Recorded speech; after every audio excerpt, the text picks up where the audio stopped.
안녕하세요. 네, 찬양 감사드립니다. 기도하고 시작하겠습니다. 살아계신 아버지 하나님 감사드립니다. 오늘 또 이렇게 저희들 한자리에 불러주시고 하나님 말씀을 배울 수 있도록 인도해 주신 것을 참으로 감사드립니다. 오늘 또 성령께서 함께해 주셔서 말씀을 들을 때 이 말씀을 하나님의 말씀으로 잘 듣고 또 깨우칠 수 있도록 도와주시길 간절히 기도합니다. 열린 마음으로 말씀을 들을 수 있도록 성령께서 도와주옵소서. 마치는 시간까지 오직 주님께 모든 것 부탁드리며 우리를 사랑해 주시는 예수님 이름으로 기도드립니다. 아멘. 네, 오늘 시작하는 말씀은 신약성경 요한복음 5장 39절입니다.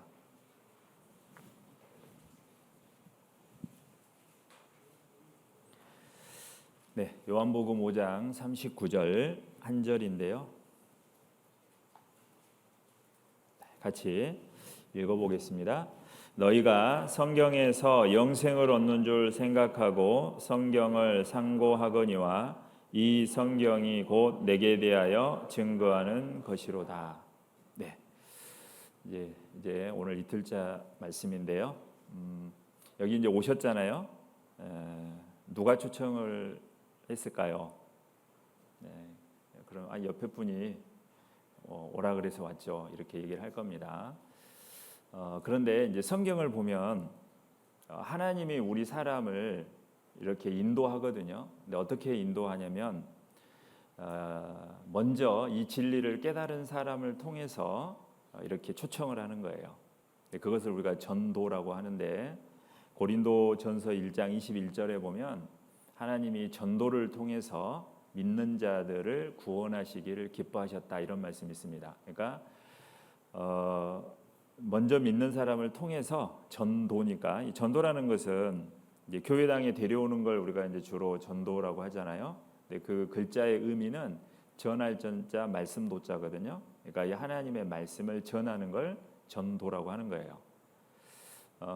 아니 교회당 나오면 되지라고 생각할 수도 있는데 어제 배웠던 것처럼 하나님은 눈에 안 보이지만 성경을 통해서 말씀을 통해서 하나님을 알 수 있다 그랬죠. 그러니까 이 말씀을 듣는 것이 하나님을 알아가는 거예요. 그래서 하나님이 여러분을 초청을 한 겁니다. 사실은 이제 하나님이 보낸 거죠. 초청을 하신 거죠. 저도 어렸을 때 이제 시골에 살면 집에 무슨 잔치가 있잖아요. 그러면 이제 아버지가 심부름을 보내는데 지금이야 카톡방 만들어서 쫙 문자 보내면 되잖아요. 근데 그때는 없으니까 일일이 그 시골의 집에 가정마다 다 다니면서 똑똑똑 해가지고 왜 누구 아들이 왜 왔냐 그렇게 하면 아버지가 무슨 일이 있어서 저녁 식사하시게 오시라고 합니다. 아버지 말씀을 이렇게 계속 전하거든요. 자, 그래서 이제 그분들이 듣고 이제 오는 거죠. 그러니까 결국은 제가 초청한 게 아니죠.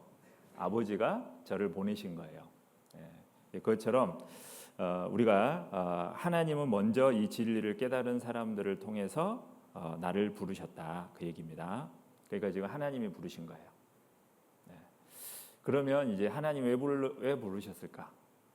그것은 어제 말씀드린 것처럼 우리에게는 영혼이 있고 이 영혼이 하나님을 만나야 돼요. 그것을 영생이라고 하는데요. 영생을 얻는 것이 가장 중요한 것이기 때문에 그렇습니다. 그런데 이제 어떤 사람이 하나님을 만나고 영생을 얻느냐? 그 사람은 나를 위해서, 즉 이 말씀을 들을 때 나를 위한 말씀이다 이렇게 듣는 사람이에요. 근데 여기 앉아 계시긴 하지만 어떤 분들은 말씀을 자기 얘기로 안 듣거든요. 그러니까 이제 말씀도 재미없고 졸리고 시간은 안 가고 아이고 죽겠는 거 이렇게 이제 언제 끝나나 이렇게 이제 되는 거예요. 근데 이 말씀은 나를 위해서 주신 겁니다. 그래서 이 아파트에 살다 보면요, 이제 제가 102동에 사는데 가끔 보면 101동 주민 들으세요 그러면 그 다음부터는 안 들어요. 뭐라 말해도 안 들어요. 근데 뭐 하다가 102동 그러면 뭐지 이렇게 듣죠. 그래서 뭐 오늘 몇 시부터 몇 시까지 소독을 하니까 어쩌고저쩌고 그러면 그 시간에 뭐 해야 되겠구나 이렇게 이제 하죠. 마찬가지로 이 성경은 하나님이 나에게 주신 말씀입니다. 그렇게 꼭 들으셔야 돼요. 그러면 잘 들을 수가 있고 마음에 새겨질 겁니다. 자, 이제 어제 우리가 인생의 목적에 대해서 잠깐 말씀을 드렸잖아요. 목적, 왜 사냐? 많은 사람에게 물어봤는데 78%가 명확한 답을 못했죠. 그냥 태어났으니까 어쩔 수 없이 그냥 사는 거다 이렇게 대답을 한 겁니다. 여러분, 이 목적이라는 것이 너무나 중요해요. 여러분 여행 간다고 하면 가장 먼저 목적지를 정해야 하는 거잖아요. 그리고 그 목적지에 어떻게 갈 건지 조사를 하고 거기에 대한 티켓을 끊고 이렇게 하는 거예요.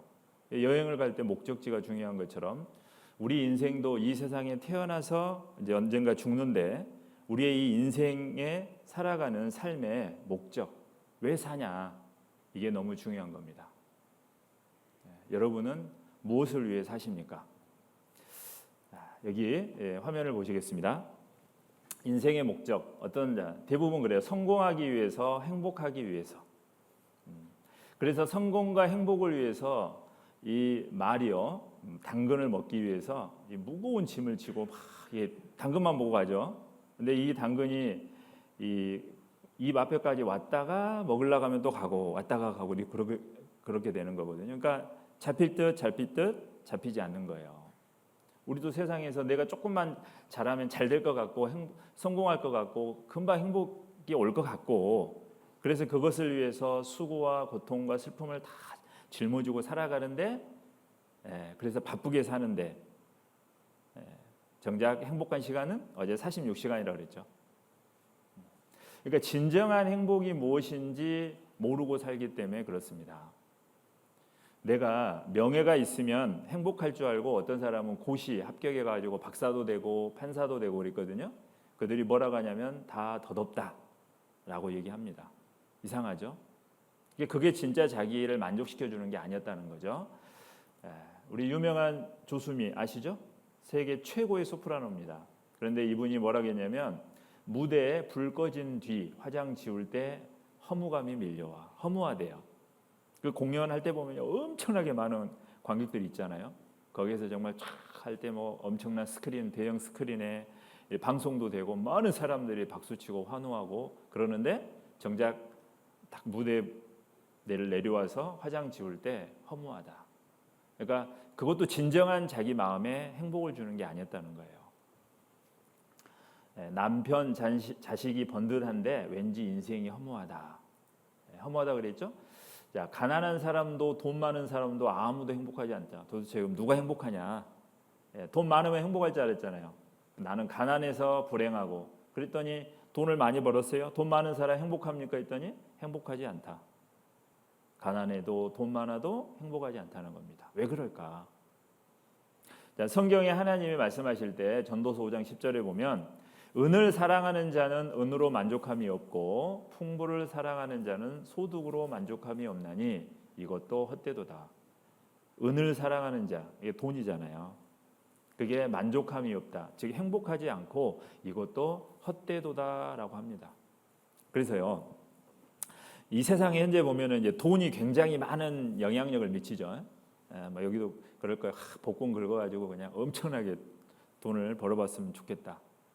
땅 샀는데 이게 그냥 막 100배, 200배 뛰어가지고 돈벼락 한번 맞아봤으면 좋겠다. 뭐 이런 분들이 있을 거예요. 그래서 돈이 정말 행복을 줄 걸로 생각하고 정말 사람이 돈이 많으면 행복할까를 많은 학자들이 오랜 시간 동안 조사를 했어요. 그런데 진짜 사람의 행복을 주는 것은 돈이 아니고 다른 것에 의해서 행복을 얻게 된다라는 결론이 나왔거든요. 그것을 잠깐 보도록 하겠습니다. 돈 많으면 좋잖아요. 심지어 옛날에는 이런 광고 카피도 있었죠. 부자 되세요. 그렇죠? 그러니까 부자는 행복할 거라고 하는 가정이 있는 거죠. 그런데요. 심리학자들이 그렇게 연구를 해봐도 부자가 더 행복하다는 근거는 없습니다. 그런데 여기에는 부자들이 치를 수밖에 없는, 그분들이 치를 수밖에 없는 형벌이 있기 때문이에요. 자, 자녀분이 딱 태어나서 이제 아빠랑 얘기도 할 수 있고 막 이렇게 될 때 어떻게 살으라고 하셨어요? 착하게 살아라, 이기적으로 살아라. 어떻게 가르치겠습니까? 착하게 살아라. 네. 따뜻한 사람이 되라, 차가운 사람이 되라. 어떻게 사시겠어요? 따뜻한 사람. 노력해라, 일확천금을 노려라. 어떻게 사시겠어요? 고민돼. 물론 노력을 하다가 일확천금이 되면 상관이 없지만 아, 고민되네. 생각해보세요. 세상에 어떤 아빠도 아이한테 이렇게 가르치지는 않습니다. 인생 한 방이다. 야, 다 필요 없어. 언젠간 한 방 터뜨리면 되는 거야. 이러면 타짜 키우는 거죠. 그렇죠? 그런데요. 학문자들이 아이와 말을 하면서 많이 가르치는 게 남을 믿지 말라는 얘기를 합니다. 남을 잘못 믿어서 무언가를 뺏기면 너무 크게 잃거든요. 그런데 중요한 건요. 이건 평범한 우리들도 마찬가지라는 거예요. 갑자기 큰 돈 가지는 가장 쉽게 떠오르는 방법이 뭐세요? 복권? 복권이죠. 네. 복권 당첨되면 뭐부터 바꾸실래요? 집? 차? 복권 당첨자들의 절대 다수가 제일 먼저 바꾸는 게 배우자입니다. 배우자입니다. 이 사람이 제일 의심스러운 사람이거든요. 그 다음에 버리는 사람이 누구겠습니까? 나의 다른 가족들이죠. 형제, 자매, 부모들과 결별합니다. 그리고 세 번째로 버리는 사람들이 바로 친구들이죠. 그러니까 나한테 가까워서 중요한 사람들 순으로 먼저 의심하고 버리기 시작하고 이별하는 거예요. 대표적인 예가 이 마이클 캐롤이라는 사람이에요. 이 마이클 캐롤은요, 영국에서 우리나라 돈으로 145억 당첨된 사람입니다. 6개월 만에 지인들을 다 떠내보내고요. 그 자리에 누구랑 친구들이 되냐? 사기꾼들이랑 친구가 돼요. 그래서 갖가지 기행을 저지릅니다. 새로 산 집에 심지어 카레이싱 트랙을 만들어서 거기서 전 세계 모든 비싼 차를 거기서 부딪히면서 깨부시면서 노는 사람이에요. 직업에는 귀천이 없습니다만 저 145억 당첨자가 지금 월급 우리나라 돈으로 70만 원 받는 청소하시는 분이 됩니다. 저 마이클 캐롤은 조금도 행복한 사람이 아니죠. 왜? 의심하는 형벌을 치렀기 때문입니다. 돈은 아무것도 없을 때보다는 좀 있는 게 낫겠죠. 그런데 그 돈이 결국은 행복을 증가시키는 기울기는 줄어들어요. 완만해지죠. 그래서 미국 달러로 거의 7만 불 정도가 되면 스톱됩니다. 그러니까 그 이후로는 돈이 많아져도 행복의 증가는 이루어지지 않는다는 거예요. 그래서 심리학자들은 돈으로 살 수 있는 행복의 양은 7천만 원이 상한선이다라고 얘기를 하죠. 하지만 이 이야기는 8만 불짜리 9만 불 혹은 10만 불 버는 사람들이 더 이상 조금도 행복해질 수 없다라는 얘기를 드리는 게 아닙니다. 다른 요인이 행복을 결정하고 있다는 거죠. 여기서 끝났네요. 도대체 다른 요인이 뭘까? 여기 작년 2023년 10월 28일에요. 이 책이 한 권 소개가 됐는데 여기 보면 세상에서 가장 긴 행복 탐구 보고서거든요. 이거는 85년 동안 이 개인의 인생을 추적해 가지고 도대체 행복이 뭘까를 한 건데요. 이 보시면은 1938년 하버드 의대 성인 발달 연구소는 하버드 대학생 그룹 268명과 보스턴 최빈곤층 소년 456명을 분류해서 그들의 삶을 지금까지 추적 조사하고 있다. 그간 84%의 참가자들이 연구에 지속적으로 참여했고 이들의 후손 1305명까지 더해 3세대에 걸쳐 연구가 진행 중이다 그랬죠. 자, 그런데 여기 이제 행복종단 연구를 통해 연구진이 도출한 결론은 단 한 줄로 요약된다. 뭐라고 돼 있죠? 좋은 관계는 우리를 더 건강하고 행복하게 해준다. 그러니까 뭐냐면 돈이 행복을 주는 게 아니라 관계가 인간에게 가장 행복을 주는 중요한 요인이다 그 말이에요. 관계. 자, 그래서 우리가 이제 태어났죠. 태어나서 집에서 이제 자라가는데 부모님과 관계가 좋으면 어때요? 집이 항상 좋죠. 그죠? 부모님과 관계가 너무 좋으면 가출 안 한다니까요. 예. 학교를 가는데 친구들과 선생님과 관계가 좋으면 어때요? 학교 가는 게 즐거워요. 근데 학교 잘 다니다 갑자기 엄마는 학교 안 갈 거야. 그러면 말은 안 해도 관계가 잘못되어 있는 뭔가 좀 문제가 생긴 거죠. 직장에서도 마찬가지죠. 동료나 상사들하고 관계가 좋으면 어때요? 직장생활 힘들지 않습니다. 부부 사이도 마찬가지죠. 그러니까 모든 것들이 나하고 이렇게 만나는 사람들의 관계가 좋을 때 행복한 거예요.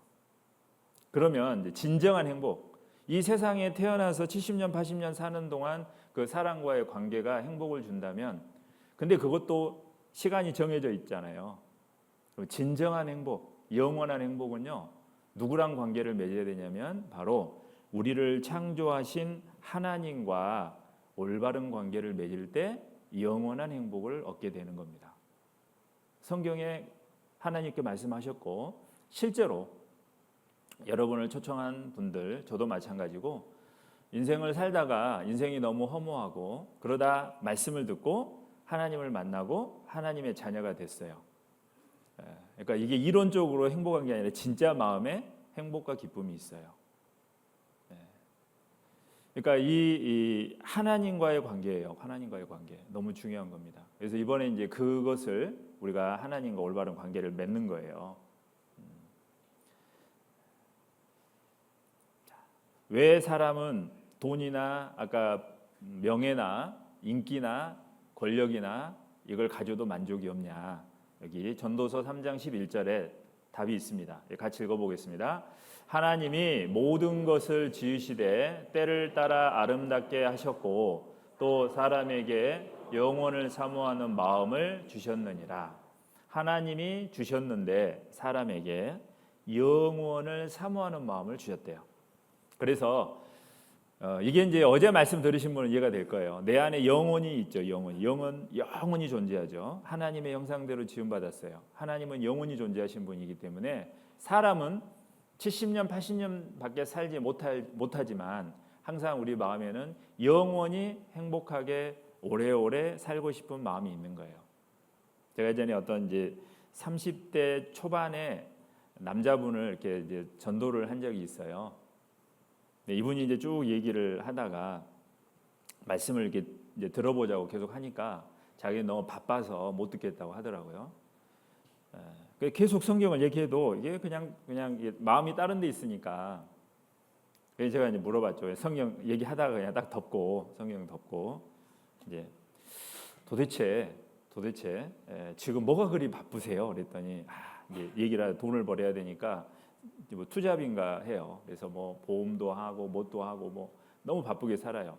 그래서 아니 그러면 그렇게 돈 많이 벌어서 뭐 하려고요? 그랬더니 돈 많이 벌어서 집도 사고 차도 사고 그리고 결혼도 해야죠. 그리고 그럼 집도 사고 결혼하고 차도 사고 그렇게 하면 그 다음에는 뭐 할 건데요? 그랬더니 그 다음에 이제 돈도 많이 벌고 결혼하고 애들 잘 기르면서 행복하게 오래오래 살아야죠. 이렇게 하더라고요. 그러니까 그분이 마음속에 추구한 게 뭐냐면 행복하게 오래오래거든요. 그래서 이제 그 얘기를 하시길래 이제 그때부터 다시 얘기를 했죠.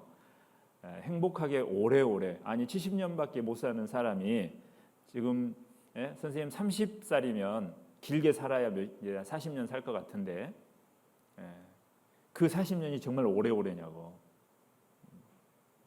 그러면서 이제 얘기를 해서 왜 오래오래가 나오냐. 그것은 우리에게 영혼이 있기 때문에 그렇다. 그러니까 하나님에 대해서 관심이 없고 하지만 자기도 그 입에서 오래오래 살고 싶다. 행복하게라는 말이 나온 거죠. 그것은 여기 말씀에 있는 것처럼 영원을 사모하는 마음을 이 사람에게 주신 거예요. 그러니까 짐승은 영혼이 없기 때문에 그런 영혼을 추구하는 게 없거든요. 사람은 영혼이 있기 때문에 그래서 사람이 있는 인간이 있는 곳에는 어느 곳에나 종교라는 게 반드시 있어요. 하나님을 찾는 마음이 있거든요. 영이 있기 때문에. 그래서 영생 복을 빈다고 그렇잖아요. 그래서 우리가 하나님이 이 영혼을 주셨고 영생을 사모하는 마음을 주셨어요. 그래서 우리는 이 영생을 얻을 때 만족이 오는 겁니다. 갈증이 심한 사람에게는 뭐예요? 물을 주어야 되죠. 갈증이 있다라는 것은 사모하는 대상인 물이 있어요. 그 물을 먹을 때 갈증이 해소가 돼요. 마찬가지로 모든 사람은 영혼이 있고 그 영혼은 영혼을 사모하는 마음이 있어요. 그래서 하나님을 통해서 영원한 생명을 얻을 때 진정한 행복, 완전하고 영원한 행복을 갖게 되는 겁니다. 그래서 하나님은 이번에 이것을 우리에게 주시기 원하시는 겁니다. 자, 그러면 다시 한번 이제 질문을 드리겠습니다. 인생의 목적, 왜 사냐? 우리 사람은 왜 살까요? 돈을 위해서 사는 게 아니라 무엇을 얻기 위해서 삽니까? 영생을 얻는 겁니다. 영생. 영생 그러면 잘 이해가 안 가는 단어였지만 내 안에 영혼이 있다라는 것을 알게 되면 영혼이 살기 때문에 영생이라는 것이 있구나 알 수가 있는 겁니다. 자, 우리 인생의 목적 영생을 얻는 겁니다. 이걸 얻어야지 진정한 행복이 오는 거예요. 어떤 분은 이 말에도 안 믿어. 그러니까 안 믿고 그냥 이제 이거 넘어가고 밖에서 돈 벌고 뭐 막 열심히 살잖아요. 나중에 허무하다니까요. 자, 근데 영생만 있는 게 아니라 마태복음 25장 46절에 보면 저희는 악인을 얘기합니다. 영벌에 의인들은 영생에 들어가리라. 하나님이 영생만 있는 게 아니라 영생을 얻지 못하고 살면 영원한 형벌이 있다라고 말씀을 하셨어요. 여러분 이것은 마태복음 25장 46절에 있는 하나님 말씀입니다. 하나님 말씀. 그러면 이 하나님이 하신 말씀이 사실일까요? 거짓일까요? 사실이면 정말로 죽음을 건너갔을 때 심판이 있고 영생을 얻은 사람은 영원한 생명에 들어가는 것이고 영생을 얻지 못한 사람은 영원한 형벌을 받는 겁니다. 그러니까 영원한 형벌이니까 끝이 없는 벌이에요. 성경에서 이 지옥을 말씀하셨는데 지옥이 가장 무서운 이유 중에 하나가 뭐냐면 들어가면 못 나온다는 거예요. 끝이 없습니다. 영원합니다. 그것만큼 큰 저주는 없죠. 제가 어느 지역에서 전도할 때 어떤 분이 지옥 얘기를 하니까요. 영원히 거기서 나오지 못한다 그 말을 듣고 이분이 깜짝 놀래가지고 자기가 다른 거 몰라도 지옥이 뭐 고통스럽고 여러 가지 많은 고통이 있지만은 거기서 들어가면 다시 못 나온다는 그 소리에 이분이 정신이 확 들었대요. 조금만 생각해봐도 그렇잖아요. 여러분 이건 이제 하나님 말씀이 사실이면 이게 사실인 겁니다. 그래서 우리가 이 성경이 정말 하나님 말씀이고 즉 사실인지 거짓인지 확인을 해봐야 되는 겁니다. 왜? 영원한 시간이기 때문에. 자, 인생의 목적은 영생을 얻는 겁니다. 그러면 이제 우리가 읽었던 본문 처음에 읽었던 너희가 성경에서 영생을 얻는 줄 생각하고 그랬죠. 우리가 성경을 배우는 목적이 바로 영생을 얻는 거예요. 그래서 내가 성경을 배우면 성경에서 영생을 얻는 겁니다. 그래서 우리가 지금 성경을 배우는 거예요. 자, 그러면 영생이라는 게 뭐냐? 이제 영생은 영원히 사는 건데 이 성경 영생을 어떻게 얻느냐? 하나님이 이렇게 말씀해 주셨어요. 이거 같이 읽어보겠습니다. 영생은 곧 유일하신 참 하나님과 그의 보내신 자 예수 그리스도를 아는 것이니이다. 영생은 아는 것입니다. 뭘 알아요? 두 가지를 알아야 되는데 첫 번째가 유일하신 참 하나님을 알아야 되고 두 번째로 그 하나님이 보내신 예수 그리스도를 아는 것 그것이 영생이라고 말씀하셨어요. 그래서 내가 이 성경을 통해서 이제 하나님에 대해서 배우고 그래서 하나님을 알게 되고 그리고 하나님이 보내신 예수님이 있어요. 성경의 주인공이 예수님이라 그랬죠. 그 예수님이 나랑 무슨 관계가 있는지 딱 알 때 내가 영생 얻었구나 이렇게 알게 되는 겁니다. 지금은 잘 이해가 안 돼도 말씀을 잘 들으시면 알게 돼요. 이게 무슨 말인지. 그래서 왜 여기 믿는 것이라고 하지 않고 아는 것이라고 했냐면 알고 믿어야 된다고는 의미가 있는 겁니다. 그냥 믿는 게 아니에요. 어떤 분은 덮어놓고 믿는다는 그런 말 하죠. 덮어놓고 어떻게 믿어요? 믿음이라는 것은 그 전제 조건이 아는 겁니다. 그래서 여러분 이게 스마트폰입니다. 맞죠? 믿습니까? 이거 스마트폰 이거 주전자 아니에요. 사실이니까 그냥 그래 사실이니까 그냥 받아들여지는 거죠. 그래서 우리가 마찬가지로 이 믿는 것은 먼저 알아야 되고 그것이 사실이라고 딱 알게 되었을 때 자연스럽게 믿어지는 거예요. 그러니까 믿음이라는 것은 내가 막 하나님 믿음을 주세요 막 기도해서 오는 것도 아니고 교회당만 열심히 왔다 갔다 해서 되는 것도 아니고 알아야 돼요. 하나님과 예수님에 대해서. 그러면 하나님과 예수님 어떻게 하냐면 말씀을 통해서 해요. 뭘 통해서라고 그랬죠? 말씀을 통해서. 그래서 로마서 10장 17절에 그러므로 믿음은 들음에서 나며 들음은 그리스도의 말씀으로 말미암았느니라. 말씀을 잘 들으면요, 이 말씀이 거짓이다 그러면 안 믿어지겠죠? 근데 말씀이 진리고 사실이면 아 그렇구나 하고 믿어지게 되는 겁니다. 여러분 믿음을 얻는 방법은 잘 듣는 거예요. 뭘 잘 들어야 돼요? 말씀을 잘 들어야 돼요. 그래서 요한복음 6장 45절에 보면 자, 선지자의 글에 저희가 다 하나님의 가르치심을 받으리라 기록되었은즉 아버지께 듣고 배운 사람마다 내게로 오느니라. 아버지께 듣고 배운 사람, 즉 하나님 말씀을 듣고 배운 사람마다 내게로 오느니라. 그래서 말씀을 우리가 지금 배우고 있는 겁니다. 자, 여기 이사야 55장 3절은 중요한 말씀입니다. 같이 읽어보겠습니다. 너희는 귀를 기울이고 내게 나와 들으라. 그리하면 너희 영혼이 살리라. 너희 영혼이 사는 방법은 들으라예요. 귀를 기울이고 내게 나와 들으라. 뭘 기울여요? 귀를 기울이고. 그래서 귀를 쫑긋하고 들어야 된다 그러죠. 예. 근데 이 안 들으면은 의미가 없는 겁니다. 그래서 이거 말씀을 들어야지 되는데 이게 듣는 게 이제 쉽지가 않죠. 어떤 분은 예전에 이렇게 성경 강의했더니 막 화를 내더라고요. 그래서 왜요? 그랬더니 내가 학교도 내가 50분 너무 지루해갖고 내가 중퇴를 했는데 여기 데리고 와가지고 2시간씩 막. 근데 그건 어쩔 수 없어요. 이게 들어야 되니까. 여러분 미국에 가려면 그 비행기 물론 비즈니스 타면은 좋지만 이제 우리가 이제 이게 이코노미 타잖아요. 거기 앉아서 14시간 가면 정말 힘들어요. 그런데도 야 좋은 곳 태어나서 좋은 곳 한번 가보려고 그 14시간 딱 앉아서 가잖아요. 불편해도.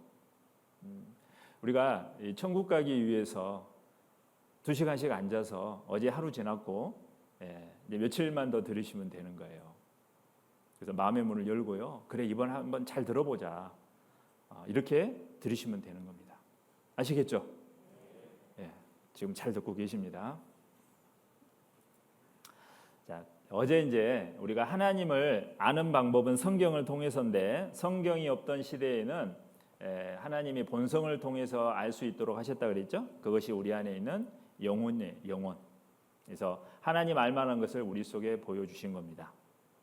그리고 두 번째로 하나님을 알 만한 것이 뭐냐면 이 만물을 통해서 하나님이 하나님의 존재뿐만 아니라 그분의 능력과 솜씨를 알게 해주신 겁니다. 로마서 1장 20절을 보면 창세로부터 그의 보이지 아니하는 것들 곧 그의 영원하신 능력과 신성이 그 만드신 만물에 분명히 보여 알게 되나니 그러므로 저희가 핑계치 못할지니라.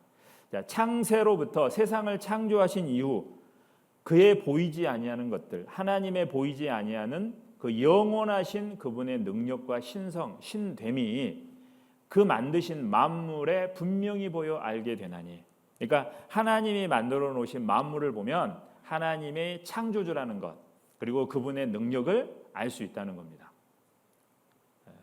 우리도 여기 이제 저도 여기 강세에서 오다 보니까 앞에 엄청나게 큰 뭐 30몇 층짜리 이렇게 아파트들이 쭉쭉 서 있더라고요. 여기 앞에.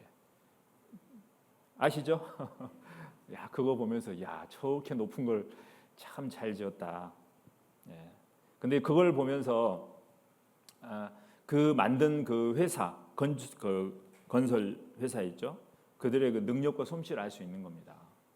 저 같은 사람은 그거 못 만들잖아요. 그것처럼 하나님이 만드신 것들을 자세히 보면 그 하나님의 신성, 즉 신만이 할 수 있는 사람은 모방은 할 수 있지만은 창조는 못하죠. 사람은 생명은 만들어낼 수 없습니다. 아무리 과학 기술이 뛰어나도 생명 자체를 사람은 만들어낼 수 없어요. 그런데 하나님은 그 생명을 창조하신 분이에요.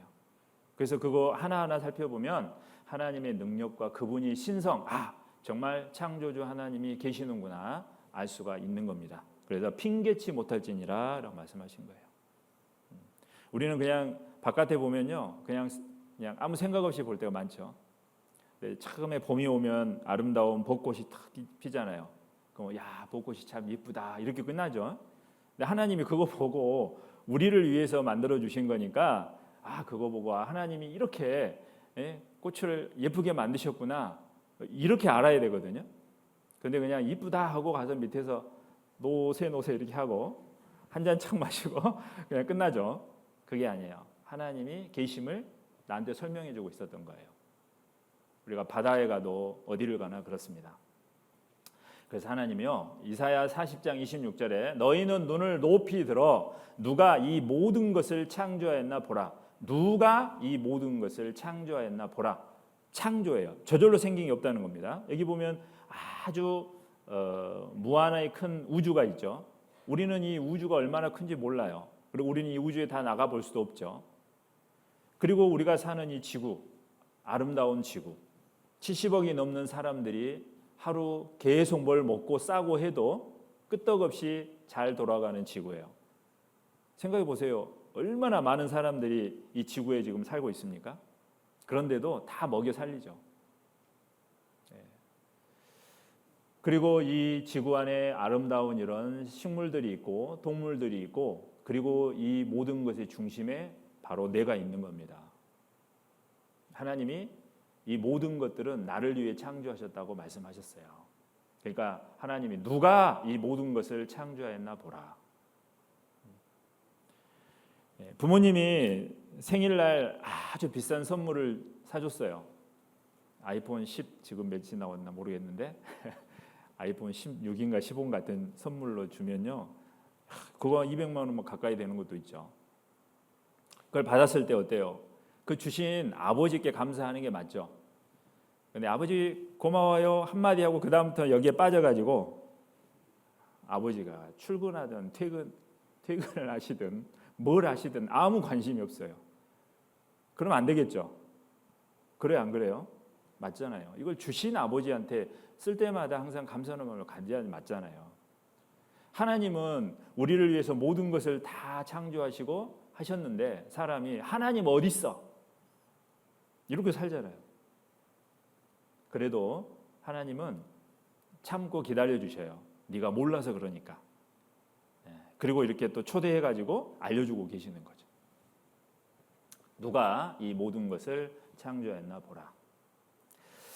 히브리서 3장 4절에 보면 집마다 지은이가 있으니 만물을 지으신 이는 하나님이시니라. 아니 하나님이 어디냐 이런 분들 있잖아요. 이제 하나님 말씀하시는 거예요. 자, 집마다 지은이가 있으니 아파트 보면은 그 아파트 저절로 생겼을까요? 지은 사람이 있는 거예요. 그러면 만물은 저절로 생겼겠느냐? 만약에 이 건물이 저절로 생길 수 없다면 우리가 살고 있는 지구는 더더욱 저절로 생길 수 없죠. 왜? 이 건물하고 지구의 복잡성을 비교하면 지구는 너무너무 복잡해요. 그래서 사람이 또 지구를 못 만들어요. 그것은. 그러나 건물들은 헐고 짓고 얼마든지 할 수 있죠. 그러면 그 지구보다 단순한 이 건물들이 저절로 생기지 않고 지은 사람이 있어야 된다면 우리가 사는 지구와 모든 우주는 저절로 생길 수 없고 그것을 지은 분이 있어야 되는데 그분이 바로 하나님이시니라 말씀하시는 거예요. 맞습니까? 맞죠. 예, 제가 서울 와서 이 롯데타워를 봤거든요. 이거 보면서 야 이거 저절로 생겼다 이런 사람 없죠. 예, 이거 층수가 높이가 555m예요. 예, 그리고 지상 1, 2, 3 이게 외우기 쉽게 놨더라고요. 지상 1, 2, 3 높이 555 이거 보고 저절로 생겼다 안 했어요. 이거를 만든 사람이 있어요. 그러면 우리가 사는 지구 있잖아요. 지구 이게 그러면 저절로 생겼을까요? 아닙니다. 이 지구도 창조한 만물을 지으신 이는 하나님이세요.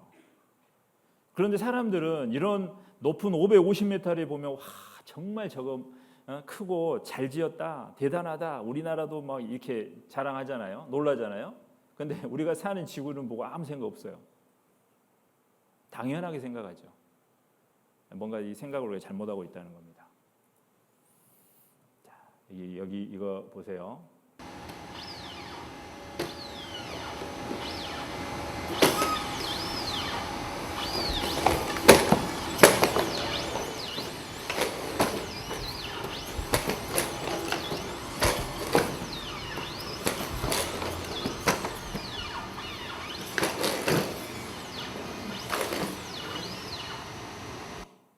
만들었죠. 사람이 저렇게 로봇 만들었어요. 그래서 이게 구르기도 하고 그렇죠? 예. 다음 영상 보겠습니다. Russian Federation leader going into this final. Full in, full out. Full twisting. Triple back somersault. 누가 더 놀라워요?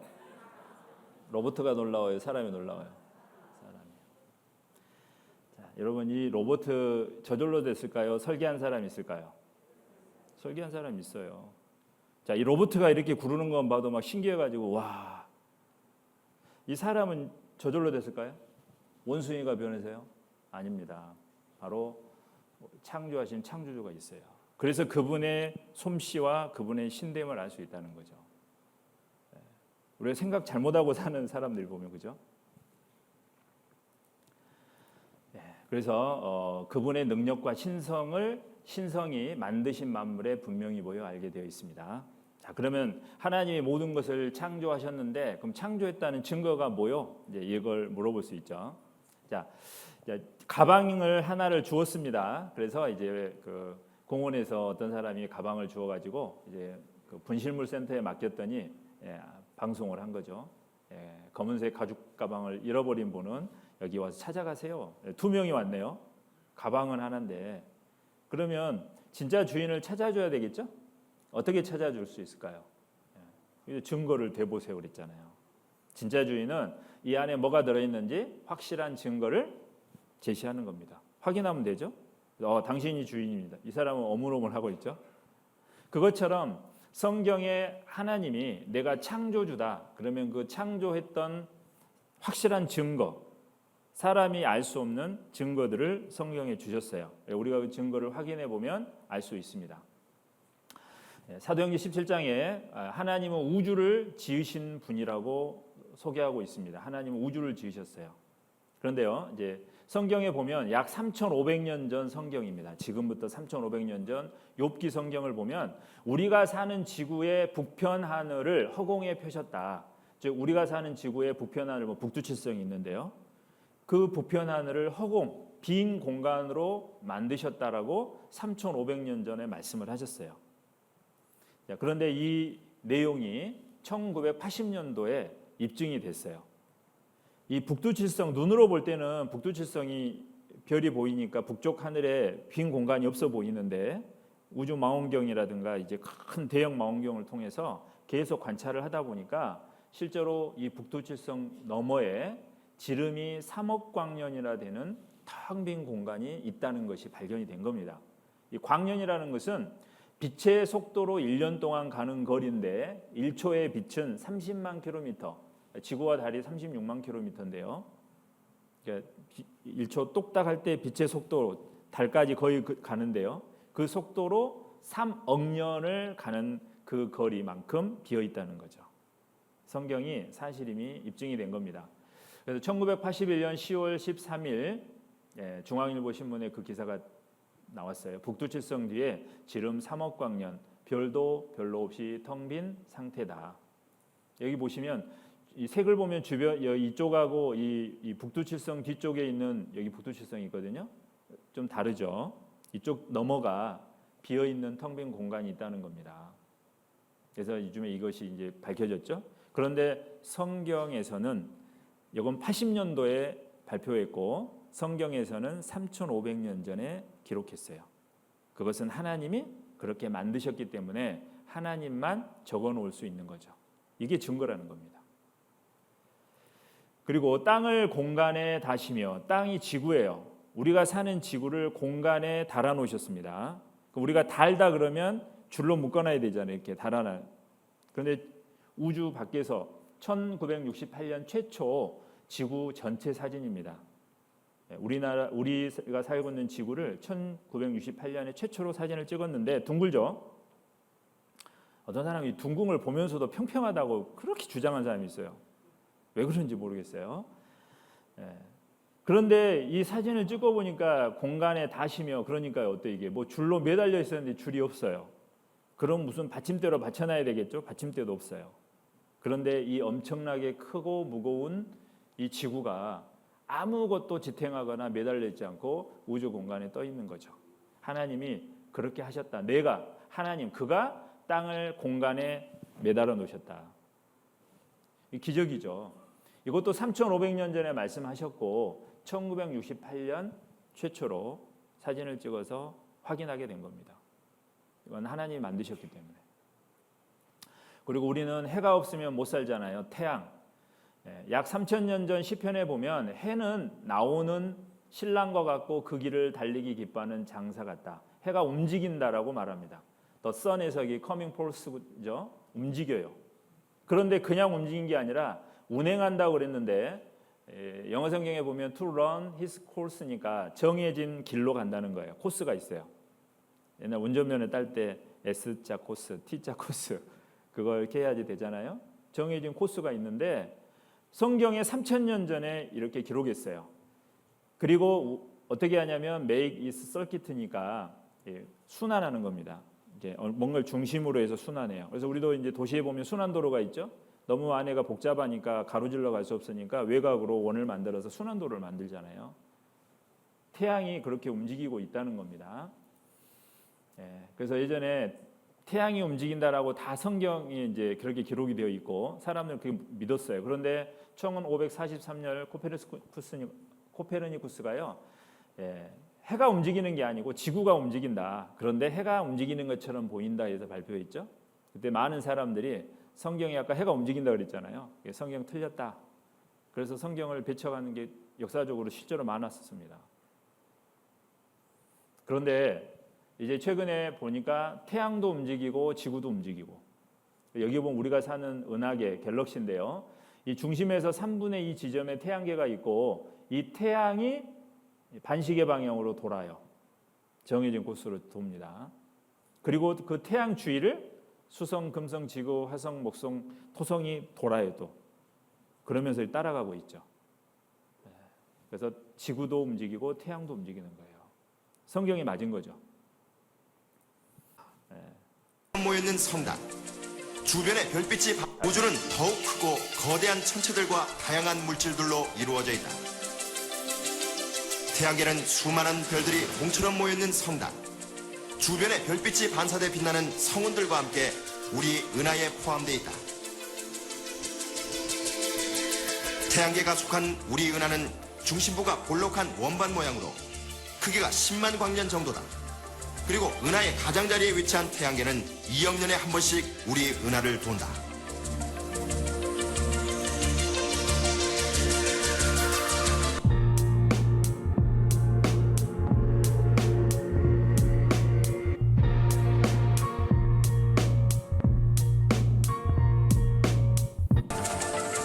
우주는 더욱 크고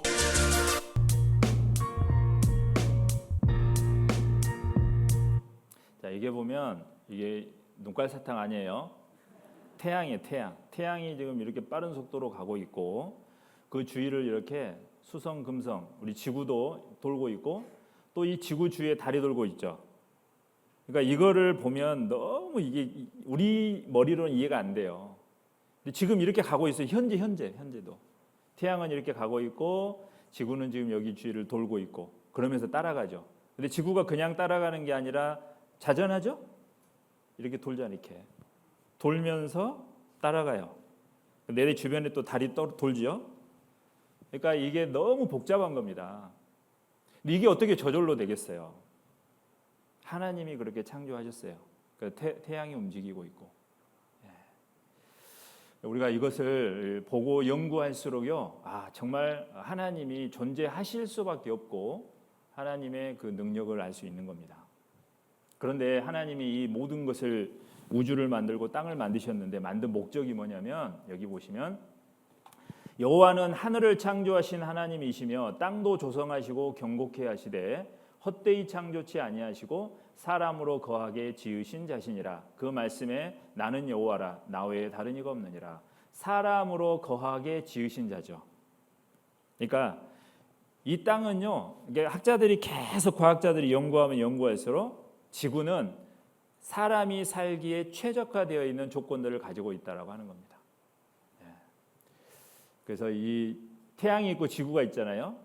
그런데 지구는 시속 10만 8천 킬로미터로 공전, 즉 이 태양을 돌고 그리고 스스로 자전하고 있습니다. 이렇게. 그런데 이 거리가 1억 5천만 킬로미터인데 만약에 이 거리를 벗어나면 사람이 못 산다 그러죠. 여기 보시면 그래서 여기가 이제 라이프 존이라고 하는데요. 이 녹색이 있는 곳에만 생명체가 존재하니까 지구가 여기에서 가까워지거나 멀어지면 생명이 우리가 못 살아요. 그런데 딱 이 거리를 유지하면서 돌아요. 그러면 이 거리는 어떻게 유지되냐? 현재 꼭 태양의 크기, 태양이 더 크거나 작아도 안 되고 지구도 현재 크거나 작아도 안 되고 달도 지금보다 크거나 작아도 안 되고 수성, 금성 모든 주변에 있는 것들이 지금보다 크거나 작아버리면 이 거리에 영향을 미친다는 거예요. 그런데 그 모든 것이 정확하게 다 크기가 정해져 있어요. 거리가 딱 정해져 있어요. 이게 우연이 아닌 겁니다. 그래서 욥기 38장 5절에 누가 그 도량을 정하였는지 누가 그 준승을 그 위에 띄었었는지 내가 아느냐? 하나님 말씀하시죠. 이 모든 것 크기를 누가 이렇게 정해놨고 거리를 누가 이렇게 정해놨는지 네가 아느냐? 하나님이 그렇게 하셨다고 성경에 말씀하고 있습니다. 그래서 우리가요 이 세상에 살기 위해서는요 과학자들이 말하는데 20만 가지 조건이 갖춰져야 된답니다. 몇 개요? 20개가 아니에요. 20만 가지예요. 이 조건 중에 몇 개만 틀려도 우리가 살 수 없어요. 그래서 지금 그 일론 머스크가요 화성에다가 막 개척해가지고 사람 살도록 하기 위해서 그러죠. 네, 거기 사람 살려면 20만 가지 조건을 갖춰줘야 돼요. 언제 그렇게 하겠어요? 언제? 꿈은 좋지만 이 조건을 갖춰야 되는 겁니다. 근데 우리는 지구는 어때요? 하나님이 그렇게 살도록 처음부터 20만 가지 조건을 갖춰준 거거든요. 그러니까 우리가 이곳에 살고 있는 것에 대해서 정말 감사해야 돼요. 여러분 나에게 20만 가지의 선물을 준 것과 같은 겁니다. 사실은. 누가 나한테 프로포즈 할 때요. 선물을 머리 끝에서부터 발끝까지 100개를 선물을 줬다고 하면 어떨까요? 머리서부터 발끝까지 필요한 모든 것을 쫙 해서 100개의 선물을 해서 종합 선물 세트. 그건 나를 사랑한다는 증거죠. 하나님은 우리를 위해서 20만 가지 조건을 갖춰주신 거예요. 그래서 우리가 존귀한 자인 겁니다. 그것만 봐도. 자, 내가 땅을 만들었죠. 지구를 만들었습니다. 근데 지구가 둥글죠. 예전에는 지구 둥글다고 생각 못했어요. 이렇게 쟁반처럼 생겼고 어떤 데는 이렇게 기둥이 받쳐져 있고 또는 이 뱀이 꼬리를 물고 있는데 이것이 하늘이고 그런데 성경은 뭐라고 말씀하셨냐면 여기 원형의 지구라고 말씀했죠. 지구는 둥글다. 그래서 이게 원어에 보면 이 원형이 공이에요. 공, 구. 2차원 원이 아니라 3차원 구를 얘기합니다. 그런데 이 지구는 둥글고 자전하죠. 성경의 욥기에 보면은 땅이 변하여 진흙에 인친 것 같고 만물이 옷과 같이 나타나느니라. 이게 무슨 말인지 몰랐는데요. 이 예전에는 도장이 없었을 때는 이 원통형 실린더를 통해서 흙판에다 쫙 굴려요. 그래서 이게 계약서를 쓸 때 딱 확인을 하는 거거든요. 근데 이 원통형 실린더가 많이 발견이 된 겁니다. 이 대형 박물관에 가보면 이 원통형 이 실린더가 있어서 예전에 이런 식으로 굴려가지고 이렇게 또르르 굴리면 어때요? 그 무늬가 쫙 펼쳐지는 거죠. 그러니까 하나님이 뭐라 하셨냐면 이와 같이 지구도 이 원통형이 돌아가는 것처럼 지구가 돌게 되고 그럼 이쪽에 태양이 있잖아요. 그러니까 태양이 비치는 곳은 옷이 쫙 옷을 이렇게 입은 것처럼 쫙 그 모습이 아름답게 나타난다. 그렇게 말씀을 하신 거예요. 그래서 이 보면은요 이렇게 태양이 이쪽에 비치면 지구가 도니까 이쪽은 밤이지만 이쪽은 어때요? 밝게 옷을 입으면 예쁜 것처럼 드러나는 거죠. 지구의 자전을 하나님이 그렇게 설명하신 거예요. 그러니까 지구를 둥글게 만들었고 돌아가고 하나님만이 말씀할 수 있는 거죠. 창조주만이 할 수 있는 겁니다. 그리고 우리가 사는 이 지구의 안에 지구 한가운데는 하나님이 불로 뒤집는 것 같다라고 하셨어요. 이게 3,500년 전 얘기입니다. 근데 과학자들이 연구 결과 87년도에 지구 중심의 온도가 섭씨 7,173도다. 맞죠? 성경하고 딱 맞잖아요. 이건 창조주만이 쓸 수 있는 겁니다. 그리고 하나님이 번개를 만드셨는데 번개는 만민을 징벌하시고 식물을 풍부히 주시느니라. 이거 3,500년 전 성경입니다. 제가요, 이거는 이제 제가 이게 항상 얘기하는 건데 95년도 1995년 9월 15일 날 제가 95년 3월 달에 말씀을 듣고 여기 이제 거듭났거든요. 근데 그때 9월 달에 제가 다니던 대학교에서 이 성경 강연을 했는데 그 강연회 때 이걸 그때 목사님이 보여주셨거든요. 깜짝 놀랐습니다. 번개는 생명체 최대 질소원이다. 그동안 이제 저도 이과였기 때문에 그리고 학교 다닐 때 과학 시간이나 이런 거 보면은 식물에게 필요한 건 질소인데 그 질소는 뿌리옥 박테리아가 있어서 흙 속에 있는 뿌리옥 박테리아가 질소 동화 작용을 일으켜서 그거를 흡수해서 식물이 자란다 이렇게 배웠어요. 그런데 95년도에 번개가 꽝 칠 때 엄청나게 많은 공중에 있는 질소를 고정화시켜 가지고 그 힘으로 식물들에게 비가 내릴 때 공급된다는 거예요. 이 발견이. 그런데 하나님이 성경에 그대로 말씀하셨죠. 번개가 식물을 풍비히 주느니라. 식물은 먹을 것이고 풍비는 풍성풍자에 예비할 비자니까 풍성하게 준비시켜 주는 거다. 번개가. 성경은 사실입니다. 공기 중에 그래서 질소가 78%나 돼요. 엄청 많죠. 네, 산소가 중요하니까 산소가 많아야지 왜 질소가 많을까? 제가 중학생 때 그런 생각을 했었거든요. 그런데 질소가 이렇게 많아서 이 질소를 식물에 뿌려주고 그게 채소가 되고 과일이 돼서 우리가 먹고 살아가는 거예요.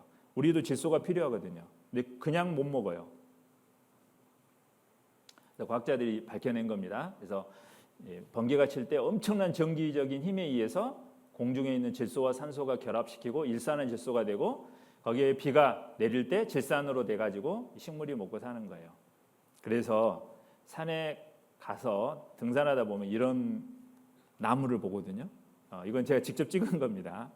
홍천에 가보면 그 팔봉산이 있는데 봉우리가 8개예요. 그래서 팔봉째까지 가면 그 맨 꼭대기에요. 소나무가 있는데 여기에 보면 흙이 하나도 없습니다. 보이시죠? 나무에 이렇게 박혀 살고 있어요. 그럼 뿌리옥 박테리아를 흙에서 공급받아야 되는데 도대체 어떻게 공급받냐 이거예요. 공중에 있는 질소, 번개가 칠 때 그것을 흡수하는 겁니다. 그래서 설악산에 가면 제가 속초에 5년 넘게 있었는데요. 설악산에 보면 큰 돌산들이 있는데 그 돌 벽에요. 이게 절벽에 나무들이 붙어서 자라고 있거든요. 거기는 흙이 없습니다. 성경이 정확히 맞는 거죠. 네. 그리고 천둥 번개 잦으면 풍년이 든다. 맞습니다. 질소가 공급되기 때문에. 자, 하나님이 또 말씀하셨어요. 모든 짐승에게 물어보고 공중의 새에게 물어보고 땅에게도 물어보고 바다의 고기도 물어보면 다 그것들이 여러분 우리에게 설명해 준답니다. 여호와의 손이 이를 행하신 줄 알지 못하랴. 하나님이 그렇게 하셨다라는 걸 알 수가 있어요. 여러분 닭이 먼저냐 달걀이 먼저냐 뭐가 먼저죠? 성경 보면 그냥 닭이 먼저예요. 금방 나와요. 왜? 하나님이 모든 새를 날개 있는 새를 종류대로 어떤 분이 그러더라고. 닭은 날개는 있지만 못 나는데 새일까요? 아닐까요? 네, 하나님이 날개 있는 새를 종류대로 나는 새, 조금만 나는 새. 타조는 날개가 있는데 날지 못하는데 달리기를 엄청 빨리 하거든요. 하나님 종류대로. 그런데 이게 실제로 이제 연구를 해가지고 결과가 나왔습니다. 이 결합 형성 과정에 이 오보크레디진 17이라고 하는 이 단백질 성분이 필수적인데 이것은 닭의 난소에서 발견됩니다. 그러니까 닭이 먼저야지 그 난소에서 이것이 분비돼서 알이 나오는 거지 알 자체에서는 스스로 생길 수 없다는 거죠. 그래서 닭이 먼저다. 그동안 달걀이 먼저라고 생각해 왔지만 마침내 닭이 먼저라는 것을 보여주는 과학적 증거가 나왔다. 성경이 사실이에요. 성경이 날개 있는 모든 새를 그 종류대로 어떻게 했어요? 알을 만들었다 안 하셨어요. 이게 증거입니다. 그리고 또 하나 이 토끼가 있는데요. 토끼가 색임질을 한다라고 말씀을 하셨거든요. 토끼가 색임질하는 동물인 줄 아는 것은 1800년대입니다. 그런데 성경은 3500년 전에 기록했죠.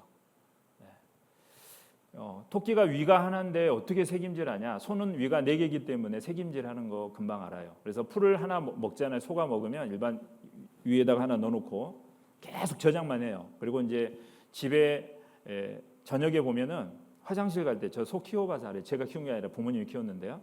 저녁에 새벽에 이제 한 2시나 3시에 무서운데 화장실 가거든요. 그러면 소가 뭘 질근질근 막 이렇게 씻고 있거든요. 아니 쟤는 뭘 먹고 있지? 낮에 먹었던 풀을 넣어놨다가 다시 꺼내서 다시 먹고 또 넣었다가 또 빼서 먹고 이렇게 하는 거예요. 그게 새김질. 근데 토끼는 위가 하나밖에 없다는 거죠. 그런데 연구해 보니까 토끼가 풀을 먹고 똥을 싸는데 그 똥을 다시 먹는 걸 발견한 거예요. 보니까 이 똥을 한 번 위가 하나니까 한 번 소화시켜서 완전히 소화를 못 시키니까 영양분을 다 흡수 못 해요. 그러니까 이 똥을 다시 먹어야 돼요. 그래서 2번째 먹고 완전 소화를 시켜서 필요한 영양소를 공급받고 살아간다는 거예요. 이것이 발견이 된 겁니다. 그래서 토끼는 새김질하는 동물 곧 반추동물에 속하는 것이 1882년도에 정의를 하게 된 겁니다. 그런데 성경은 하나님 만드셨으니까 3,500년 전에 새김질하는 동물이라고 말씀을 하신 거예요. 그리고 이 사냥 있죠. 사냥은 높은 산들은 사냥을 위함이다. 그래서 이 사냥은요 높은 곳을 좋아해요. 하여튼 높은 곳. 여러분 제가 저번에 신방 갔는데 30층 그 집에 갔거든요. 창문을 딱 보고는 다리가 후두루 떨려가지고 밑에를 못 내려보겠어 무서워가지고. 근데 이 사냥들은요 이런데 이렇게 놀아요 이렇게. 여기 있죠 여기요. 여기 꼭대기도 뭐가 보이죠. 확대해 보면 여기서 이렇게 싸우고 있죠. 여기서 놀아요 그냥. 그러니까 이 얘들은 고소공포증이 없다. 하나님이 처음부터 그렇게 만드셨다. 높은 산들은 사냥을 위한 거다라고 말씀하신 거죠. 이거 우리는 최근에 알았지만 하나님은 3,500년 전에 말씀하신 거예요. 그리고 하나님이 사람을 만드셨다. 시편 139편에 보면 주께서 내 장부를 지으시며 나를 조직하셨나이다. 엄마 뱃속에서요. 그래서 우리가 사람은 또 굉장히 신비합니다. 이 사람은요 100조개의 세포로 돼 있어요. 그러니까 우리가 지금 이렇게 한 몸이지만 세포가 있는데 그 세포가 100조개가 지금 이렇게 구성이 돼서 나라는 사람이 이렇게 지금 있다는 거죠. 이게 잘 그냥 들으면 잘 모르는데요. 이 세포 하나의 구조를 이렇게 연구해 보니까 이렇게 복잡하게 돼 있어요. 우리 안에 세포 안에. 근데 이 안에 가장 중요한 게 핵이거든요. 이 핵 안에 DNA라는 게 들어 있어요. 그런데 이 DNA가 이 ATCG라고 하는 4개의 염기쌍이 있는데 A는 T하고 C는 G하고만 결합을 해요. 만약에 A하고 G가 결합이 돼버리면 기형이 됩니다. 그런데 이게 60억 개의 쌍이 하나도 순서가 틀리지 않고 딱딱 자기들끼리 짝을 맞춰서 있어요. 60억 개. 그런데 이게 100조개가 있다는 거예요. 뭐 계산이 안 되죠. 네. 그런데 더 놀라운 것은 이 길이가 DNA 길이가 2m거든요. 네, 그 2m가 되면 굉장히 저보다 훨씬 길겠죠. 그런데 이 세포 핵은 마이크로미터 단위예요. 그러니까 세포 핵의 지름이 이 소터를 이렇게 세로로 해가지고 1000조각을 내 가지고 그 1000조각의 6조각인가 될 거예요 아마. 그게 그 핵의 지름인데요. 그 안에 2m가 들어가 있다는 거예요. 퉁 아저씨도 아니고. 제가 여기 안에 들어갈 수 있겠어요? 이해가 안 되죠. 그런데 DNA가 들어가 있다는 거예요. 그게 100조개입니다. 그러니까 성경에 보면 나를 지으심이 여기에 내가 주께 감사하면 나를 지으심이 어떻습니까? 신묘막측하십니다. 신기하고 기가 막힌 거죠. 이게 저절로 될 수 없는 겁니다. 그래서 여러분 우리 이 세포에서 지금 어떤 일이 일어나는지를 관찰해 가지고 만든 영상이 있는데요. 잠깐 보겠습니다. 하나의 세포는 수백 개의 동력원, 단백질 공장, 고속도로, 재활용 공장을 갖고 있습니다.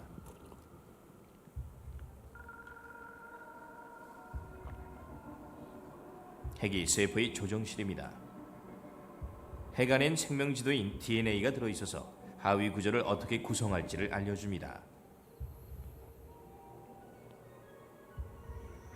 세포는 살아남기 위해 세포막 외부에서부터 필요한 원료를 제공받는데 외부에서 들어온 원료들은 손항이라고 하는 운반용 주머니로 포장이 됩니다.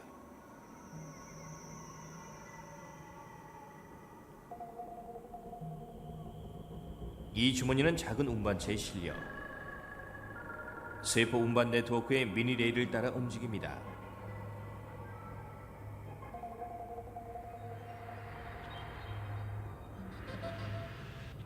일반적으로 주머니들은 몇 초 안에 목적지에 도착합니다. 척추에서 발가락까지 뻗어있는 가장 큰 세포에서는 나흘이 걸리기도 합니다. 각 주머니는 어떤 특정 지역에 도착하기 위해서 화학물질 표시를 갖고 있습니다. 예를 들어 세포의 재활용 공장인 라이소종 같은 목적지에 도착하면 운반체에서 내려 짐을 풉니다. 재활용 공장이 하는 일은 운반된 원료를 분해해서 세포가 자라는 데 필요한 건축 자재를 만드는 것입니다.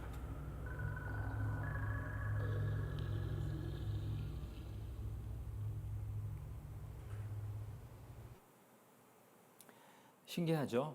지금 우리 몸에서 이런 일들이 벌어지고 있는데 우리는 모르죠, 그죠? 이게 저절로 됐을까요? 하나님이 설계하신 거예요. 여러분, 설계도가 있다는 것은 설계자가 있는 거죠. 건물도 그냥 안 짓습니다. 설계자가 설계하고 그 설계 도면대로 하는 거예요. 우리 사람도 DNA라고 하는 설계도가 있고 그 설계도대로 우리가 눈이 되고 코가 되고 손이 되고 다 돼 있거든요. 그러면 그 DNA라고 하는 설계도가 저절로 생겼겠느냐? 하나님이 창조하셨어요. 그러니까 하나님이 계신 거죠. 그래서 하나님이 창조한 것을 통해서 우주나 지구나 식물이나 동물이나 우리 인간을 보면 창조주가 계신다를 설명해주고 있는 증거입니다. 네. 지금 38분인데요. 5분 쉬었다가 5분 쉬었다가 하겠습니다. 성경 사도행전 17장 28절, 사도행전 17장 28절, 29절 찾으셨으면은 같이 읽어보겠습니다. 우리가 그를 힘입어 살며 기동하며 있느니라. 너희 시인 중에도 어떤 사람들의 말과 같이 우리가 그의 소생이라 하니 이와 같이 신의 소생이 되었은즉 신을 금이나 은이나 돌에다 사람의 기술과 고안으로 새긴 것들과 같이 여길 것이 아니니라. 자, 하나님이 창조하셨잖아요. 여기 보면 우리도 창조가 됐기 때문에 우리가 그의 소생이라. 그러니까 우리가 신의 아들들이에요. 예? 이와 같이 신의 소생, 하나님의 소생이 되었은즉 우리는 하나님의 형상이 내 안에 있죠. 신을 하나님을 금이나 은이나 돌에다 사람의 기술과 고안으로 새긴 것들과 같이 여길 것이 아니니라. 우상이죠. 다른 거예요. 그러니까 하나님이 우리를 위해서 예전에 이제 지금은 뭐 가스보일러 키면 되지만 옛날에 나무를 이렇게 해다가 그걸로 밥도 하고 따뜻하게 했잖아요. 그리고 그 나무로 집도 짓고. 그러니까 그 나무는 우리가 밥 먹고 집 짓고 필요할 때 쓰라고 주신 거예요. 돌도 마찬가지예요. 길을 만들고 또 집 지을 때 돌로 짓고 하잖아요. 자, 그런 걸 다 우리에게 쓰라고 주신 건데 사람들이 하나님을 모르니까 쓰라고 주신 것을 형상을 깎아가지고 거기다 금과 은으로 입혀서 신이라고 한다 그 말이에요. 하나님이 그걸 말씀하신 거예요. 너희가 어찌 창조주의 형상을 닮은 소생인데 사람의 기술과 고안으로 만든 것, 사람의 손으로 만든 것들을 신으로 섬기느냐라고 얘기를 하신 겁니다. 그래서 내가 그동안에 몰라서 섬겼으면 괜찮아요. 이제 알았잖아요. 알면 이제 하나님께 와야 되는 거예요. 그래서 내가 영원히 다투지 아니하며 내가 장구히 노하지 아니할 것은 나의 지은 그 영과 혼이 내 앞에서 곤비할까 합니다. 하나님이 지은 영혼이죠. 내 영혼 하나님 지으셨죠. 그러니까 나를 사랑하시니까 영원히 다투지 아니하며 장구히 노하지 아니할 것은 내가 그동안 하나님 모르고 살아왔던 거 하나님 괜찮다고 하시는 거예요. 하지만 이제 끝까지 죽을 때까지 기회를 주시는데 죽기 전까지 끝까지 배쳐가면 결국 이제 심판이 있고 영원한 형벌이 있는 겁니다. 그래서요, 이 지구에 식물이 있죠. 동물이 있습니다. 그래서 식물은 동물을 위해 창조하셨고, 식물과 동물은 사람을 위해 창조하셨어요. 사람은 왜 창조하셨냐면 하나님을 위하여, 하나님의 영광의 대상이에요. 그래서 하나님 우리에게 하나님과 같은 영광을 주기 원하셔요. 그래서 우리를 창조했는데 문제는 우리가 하나님께 문제를 일으킨 거예요. 그래서 지금 우리가 이렇게 된 겁니다. 실제로는 우리는 아주 존귀한 자였거든요. 그래서 시편 49편 20절에 보면 종기에 처하나 깨닫지 못하는 사람은 멸망하는 짐승 같도다. 우리는 하나님 창조주, 하나님 우주를 창조하신 그 하나님의 형상이 내 안에 있는 가장 존귀한 자입니다. 그런데 그걸 모르면, 깨닫지 못하면 멸망하는 짐승과 같은 거죠. 우리가 짐승과 같으면 안 되겠죠. 자, 하나님께서 이제 창조에 대해서 말씀하시고요. 어제 한 걸 잠깐 복습을 좀 해보겠습니다. 자, 이 성경이 진짜 하나님의 말씀인지 우리가 어떻게 알리요 그랬죠. 그래서 이제 영원에서 이게 칠판이 이쪽에 있네요. 영혼까지의 세상 중에 예수님이 오셨다 그랬죠. 그래서 성경이 이때 기록이 됐습니다. BC 1500년에서 AD 100년. 자, 그런데 성경이 기록된 것은 이 기간이죠. 1600년. 이게 성경에서 봤을 때 현재입니다. 그런데 성경을 보면 과거의 일도 기록이 됐고, 그때 당시 성경이 기록될 때 당시의 일도 기록이 되어 있고, 그 다음에 미래의 일도 기록이 되어 있습니다. 이 미래를 예언이라고 그랬죠. 자, 과거 일에 대해서 사람은 수천 년 전 과거 일을 모르잖아요. 근데 그 과거 일에 대해서 성경은 다 기록이 되어 있는데, 거기에 대해서 증거가 있으면 하나님 말씀이고, 증거가 없으면 하나님 말씀 아니고, 미래의 예언을 쭉 해 놓으셨는데 그 예언대로 성취가 되면 하나님 말씀이고, 그렇지 않으면 하나님 말씀이 아니라 그랬어요. 그래서 이제 우리가 오늘부터서는 오늘 과거의 증거들을 찾아보고, 그 다음에 이제 계속해서 미래의 예언들이 그대로 이루어지는 것을 성경을 통해 확인을 할 겁니다. 그래서 증거가 확실히 있고 예언이 그대로 성취되면 이 성경은 지어낸 책이 아니고, 사람이 지어낸 책이 아니고 창조주 하나님의 말씀이라는 거예요. 그러면 하나님의 말씀이라면 이 말씀을 주신 하나님이 계시는 걸까요? 안 계시는 걸까요? 계시는 거예요. 그런데 하나님은 과거에만 존재하신 게 아니라 지금 현재의 일도 예언이 되어 있는데 지금도 그대로 이루어지고 있어요. 그러면 지금도 살아계시는 거죠. 그래서 하나님 영원히 존재하시는, 영원하신 분이에요. 그래서 우리가 이제 증험과 예언의 성취함을 찾아볼 겁니다. 오늘은 이제 증험에 대해서 아주 오래된 처음에 우리 조상부터 찾아볼 겁니다. 자, 성경에 보면 최초의 우리 조상은 아담이라고 말씀하셨어요. 창세기를 찾아보겠습니다.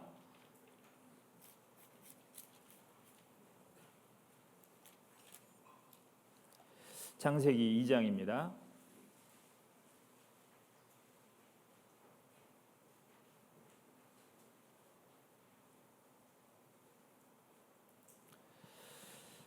창세기 2장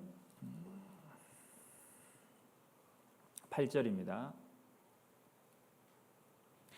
자, 여호와 하나님이 동방의 에덴의 동산을 창설하시고 그 지으신 사람을 거기 두시고, 자, 동방의 에덴이라고 하는 큰 동산을 창설하시고 지으신 사람을 거기 두셨다고 돼 있죠. 그래서 하나님이 지은 최초의 사람이 아담이고 여자가 하와예요. 근데 이들을 살게 한 곳이 에덴 동산인데 성경은 에덴 동산이라고 기록이 되어 있고요. 그 다음에 10절부터 보면 그 에덴 동산의 위치가 기록되어 있습니다. 네, 화면 보시면 3,500년 전 성경 첫째, 자, 그 에덴은 강이 에덴에서 발원하여 동산을 적시고 4개의 근원으로 갈라졌는데 그 첫 번째 강의 이름이 비손이고 두 번째 강의 이름이 기혼이고 셋째 강의 이름이 히데겔이라 넷째 강은 유브라데더라 그랬죠. 근데 히데겔은 히브리 말이고 영어로 하면 여기 이제 티그리스라고 우리가 하죠. 티그리스라고 합니다. 그래서 세 번째 강 티그리스, 네 번째 강 유브라데스인데 이 네 개의 강 중에 지금 두 개의 강은 그대로 있죠. 이곳이 에덴 동산의 위치라고 하나님이 기록해 주셨어요. 왜 위험하게 네 개의 이름을 적어놨을까? 틀리면 어쩌려고 그런 생각 들죠. 걱정되잖아요. 만약에 없으면은 성경 다 틀린 건데 성경은 한 장이라도 틀리면 이건 진리가 아니거든요. 한 장이라도 틀리면 다 버려야 되는 거예요. 근데 하나님이 왜 이렇게 적어 놓으셨냐면 아까 증거를 주기 위해서요. 우리 보고 믿도록 하기 위해서입니다. 그래서 여기 이라크 아시죠? 이란. 지금 이쪽이 시끌시끌하잖아요. 근데 이라크에 보면은 이 강이 두 개가 지금 흐르고 있는데 이 티그리스 강과 유프라테스 강이 지금 흐르고 있습니다. 그래서 이곳의 사이를 이 메소포타미아 지역이라 그러죠. 인류 문명의 발상지 그러면 메소포타미아 문명을 얘기하죠. 바로 이곳이 에덴 동산의 이 자리예요.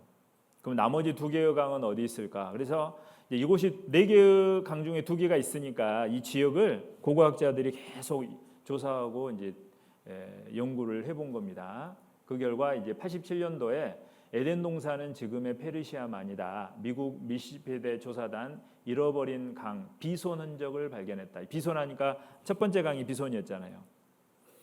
이 조사단은 구약성서 창세기 편에 나오는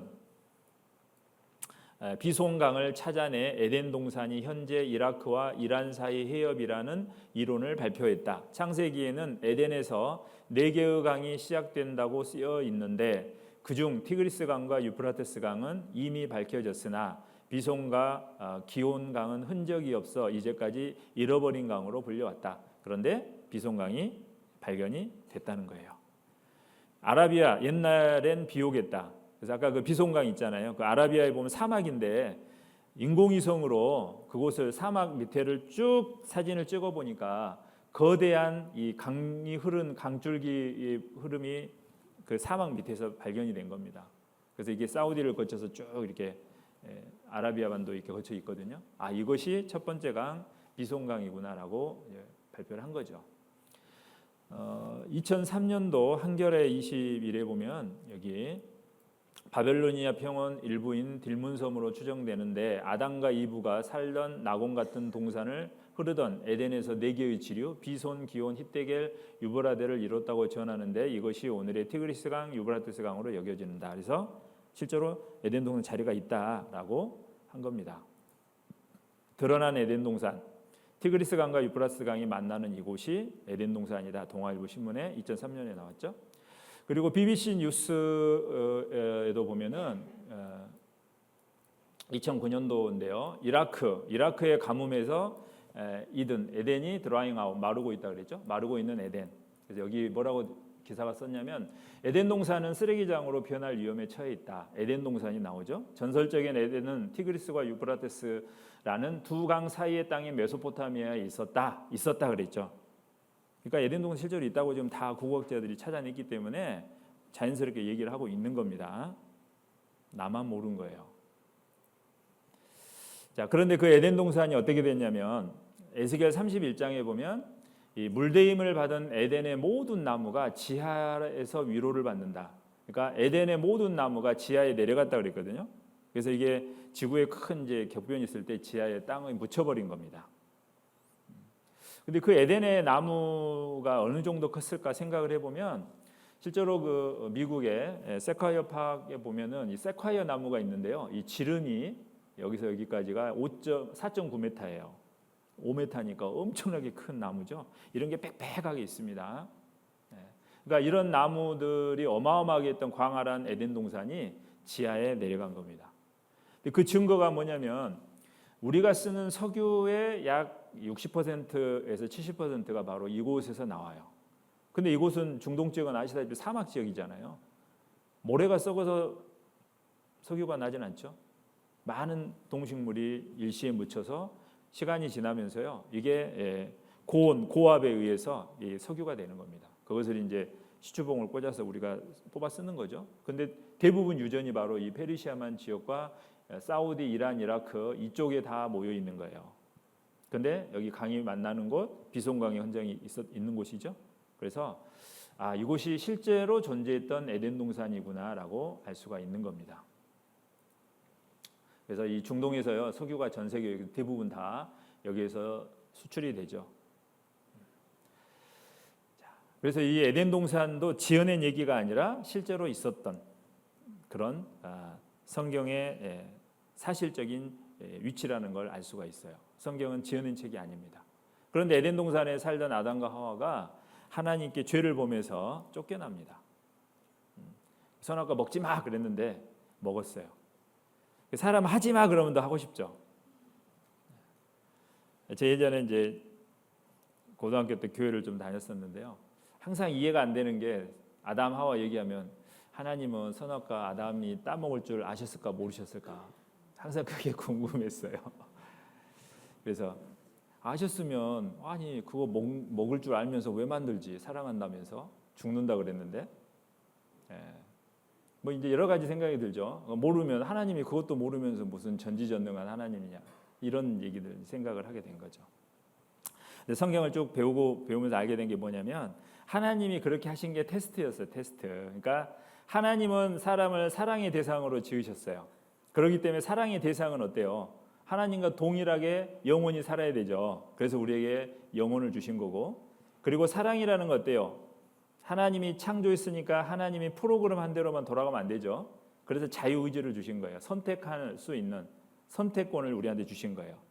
그래서 정말 하나님을 사랑하는지 하지 않는지에 대한 테스트예요, 사실은. 그래서 하나님이 동산에 있는 모든 것은 네 마음대로 다 먹어도 좋고 딱 하나 선악을 알게 하는 것만 먹지 마라고 하신 거예요. 그러니까 다른 건 지가 마음대로 해도 되는데 정말 하나님을 사랑한다면 그거 하나만 하지 마라고 한 겁니다. 실제로 그렇죠. 결혼한 부부가 남편이 당연히 하고 싶은 대로 마음대로 해. VIP 카드 탁 주면서 쓰고 싶은 거 마음대로 다 해. 근데 한 가지만 하지 마. 뭘까요? 바람 피지 마. 맞죠?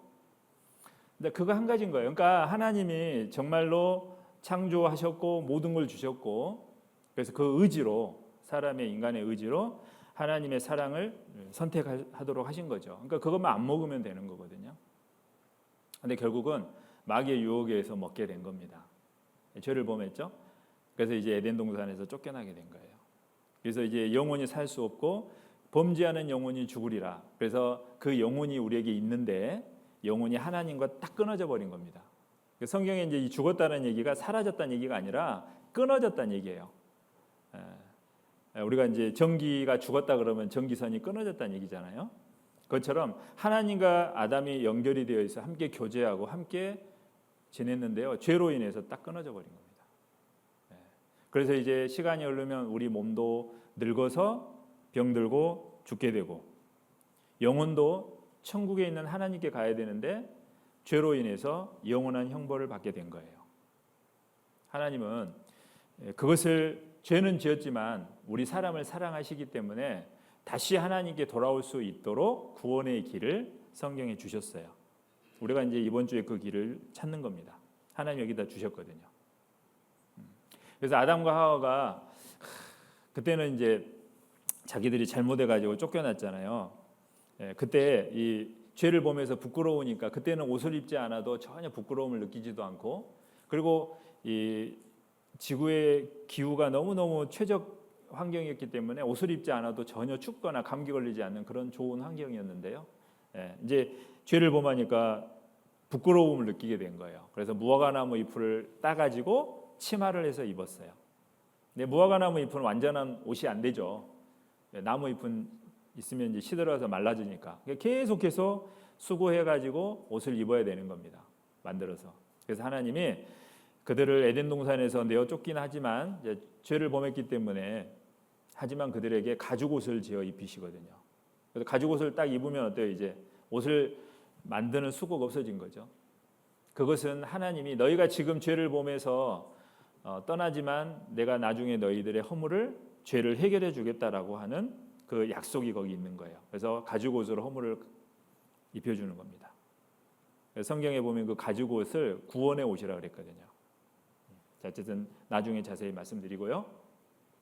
자, 그들의 에덴 동산에서 쫓겨나서 이제 하나님을 섬기고 살아야 되는데 계속 타락하고 하나님을 안 섬깁니다. 그래서 이 지구에 죄가 아주 가득 찬 그 시대가 와요. 창세기 6장을 보겠습니다. 창세기 6장 5절부터 8절 이 화면에 있습니다. 제가 읽어보겠습니다. 여호와께서 사람의 죄악이 세상의 관영함과 그 마음의 생각의 모든 계획이 항상 악할 뿐임을 보시고 땅 위에 사람 지으셨음을 한탄하사 마음에 근심하시고 가라사대 나의 창조한 사람을 내가 지면에서 쓸어버리되 사람으로부터 육축과 기는 것과 공중의 새까지 그리하리니 이는 내가 그것을 지었음을 한탄함이니라 하시니라. 그러나 노아는 여호와께 은혜를 입었더라. 자, 이 심판, 노아 시대 때에 심판이 있었어요. 근데 이걸 이제 쓸어버린다고 그랬는데 지면에서 쓸어버린다. 물로. 그래서 노아 시대에 일어난 홍수로 심판을 받은 사건이에요. 이게 창세기 6장부터 해서 10장까지 쭉 기록이 되어 있습니다. 그런데 중요한 것은 왜 심판하셨냐 하나님이 미워서가 아니라 죄악이 사람의 죄악이 세상의 관영함과 관영이라는 것은 이제 더 이상 하나님이 용납할 수준을 넘어섰다 그 말이에요. 꽉 차가지고 그리고 그 마음의 생각의 모든 계획이 항상 악할 뿐임을 보시고 마음의 생각과 계획이 항상 악해요. 이걸 보면 사람의 죄는 이 마음과 생각에서부터 나와요. 그러니까 항상 마음과 생각이 악하고 그걸 행동으로 계속 이제 짓는 거죠. 그래서 죄악이 세상에 가득 찬 겁니다. 하나님은 용납할 수 없는 게 있는데 하나님이 절대 용납할 수 없는 게 죄예요. 죄. 그래서 아담과 하와도 죄를 범했기 때문에 그 지상 낙원 파라다이스 에덴 동산에서 쫓겨나게 된 거고 그리고 그들이 이 세상에서 이제 후손들이 아담의 후손들이 쫙 오랜 시간 동안 태어나서 살아가면서 그들이 하나님을 섬기는 게 아니고 죄가 가득 찬 겁니다. 그러니까 더 이상 하나님이 용납할 수준을 넘어가 버린 거죠. 그래서 하나님이 지면에서 쓸어버리겠다라고 하신 겁니다. 홍수로 심판을 하시게 된 거예요. 그래서 이걸 노아의 홍수 사건이라고 하는데요. 성경 어디를 보시냐면은 창세기 바로 뒤에 7장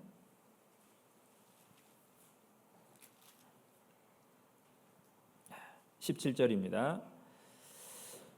홍수가 땅에 40일을 있었는지라 물이 많아져 방주가 땅에서 떠올랐고 물이 더 많아져 땅의 창이라매 방주가 물 위에 떠다녔으며 물이 땅에 더욱 창이라매 천하의 높은 산이 다 덮였더니 21절 땅 위에 움직이는 생물이 다 죽었으니 곧 새와 육축과 들짐승과 땅에 기는 모든 것과 모든 사람이라.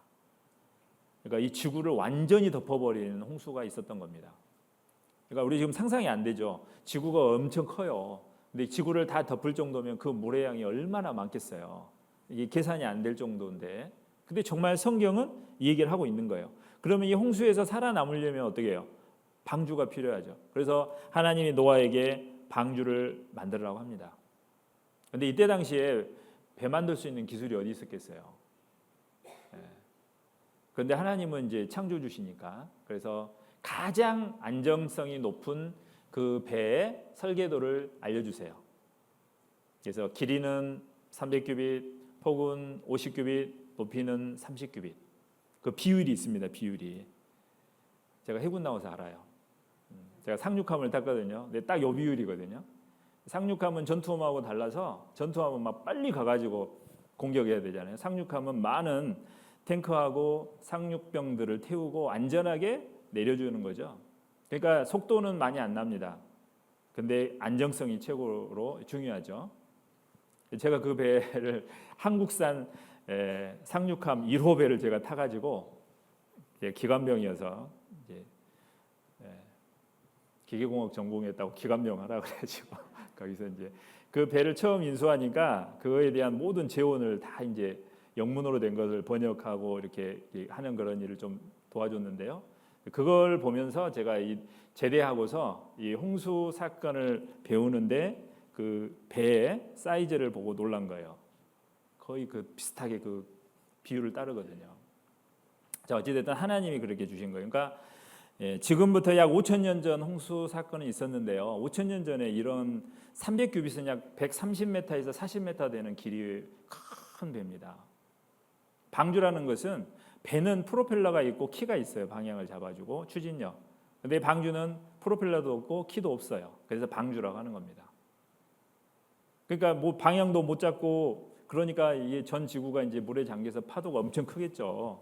근데 그거를 다 이렇게 이제 방향을 잡아서 해야 되는데 배가 이렇게 하다가 파도의 옆구리를 맞으면 그대로 전복됩니다. 그래서 이 배를 항해할 때 항상 이 파도를 부딪히면서 가는 거예요. 잘못해서 턴하다가 옆구리 탁 치면 그대로 넘어지거나 연약하면 옆구리가 쪼개지거나 그래서 침몰하죠. 어쨌든 하나님이 그렇게 안정성 있게 설계하게 하고 하나님이 인도해 주시는 거거든요. 그래서 그는 잣나무로 그대로 하나님 말씀대로 그 사이즈대로 방주를 만들었어요. 그리고 이제 물이 들어오면 안 되니까 역청이라는 것을 하나님이 칠해서 암 밖으로 발라라. 그러니까 하나님이 알려준 대로만 한 겁니다. 그리고 방주가 완성이 되었죠. 근데 이때 방주에 들어가 탄 사람은 딱 8명 탔어요. 그때 사람이 너무 많았는데 하나님 말씀을 믿고 홍수가 나니까 이걸 내가 홍수로 멸하겠다. 그 말씀을 딱 믿은 사람은 8명밖에 안 된 거예요. 나머지는요. 안 믿은 거예요. 농담으로 여긴 거죠. 에이 설마 진짜 이 지구 땅이 얼마나 큰데 물이 다 덮어서 다 이렇게 쓸어간다고? 말도 안 되는 소리. 근데 노아는 아까 의인이라고 그랬고 은혜를 입었죠. 노아는 하나님 말씀을 믿었어요. 하여튼 하나님은 거짓말 안 하시니까. 그래서 그대로 방주를 준비했고 근데 8명 들어가는데 그 규모가요. 막 엄청나게 클 필요는 없겠죠. 그런데 길이가 140m 정도 되는 거 어마어마하게 큰 거죠. 거기에는 왜 그러냐면 짐승들을 암수 한 쌍씩 하나님이 넣어야 되기 때문에 그렇습니다. 그래서 짐승을 하나님이 창조했기 때문에 하나님의 인도하심으로 짐승들이 들어오게 되고 다 들어가죠. 그리고 이제 방주문이 닫힙니다. 하나님이 닫았어요. 그리고 이제 홍수가 나기 시작한 겁니다. 그러니까 하나님 말씀을 믿지 않고 농담으로 여기고 방주를 타지 않는 사람은 어떻게 됐을까요? 다 죽은 거예요. 하나님 말씀을 믿고 그때는 막 미쳤다 그러겠죠. 일어나지도 않고 불가능한 일을 그걸 준비한다고 얼마나 조롱했겠어요. 그런데 노아는 믿음으로 그대로 한 겁니다. 근데 하나님은 그대로 하셨어요. 자, 그래서 이 1년 가까이 홍수가 있었고요. 이제 방주에 있는 사람과 짐승에는 다 죽게 됩니다. 그리고 하나님이 바람을 일으키고 물을 물러가게 해가지고 또 이 산이 지각 변동에 의해서요. 밑에 지각이 오르고 내리고 그리고 땅이 갈라지고 그래서 물을 얼려가지고 남쪽과 북쪽으로 바람을 일으켜서 차갑게 해서 얼리고 그다음에 큰 바다 밑에 구덩이를 골짜기를 만들어서 물을 가두고 그래서 물이 감하게 돼서 이 땅의 모양이 나타난 거죠. 그리고 방주는 이제 물 위에 둥둥 떠다니다가 어때요? 물이 점점 빠지다가 어느 곳에 멈췄겠죠? 그 멈춘 장소가 또 성경에 기록되어 있습니다. 8장을 보겠습니다. 창세기 8장 4절. 4절 같이 읽겠습니다. 7월 곧 그달 17일에 방주가 아라랏산에 머물렀으며 어디에 머물렀습니까? 아라랏산.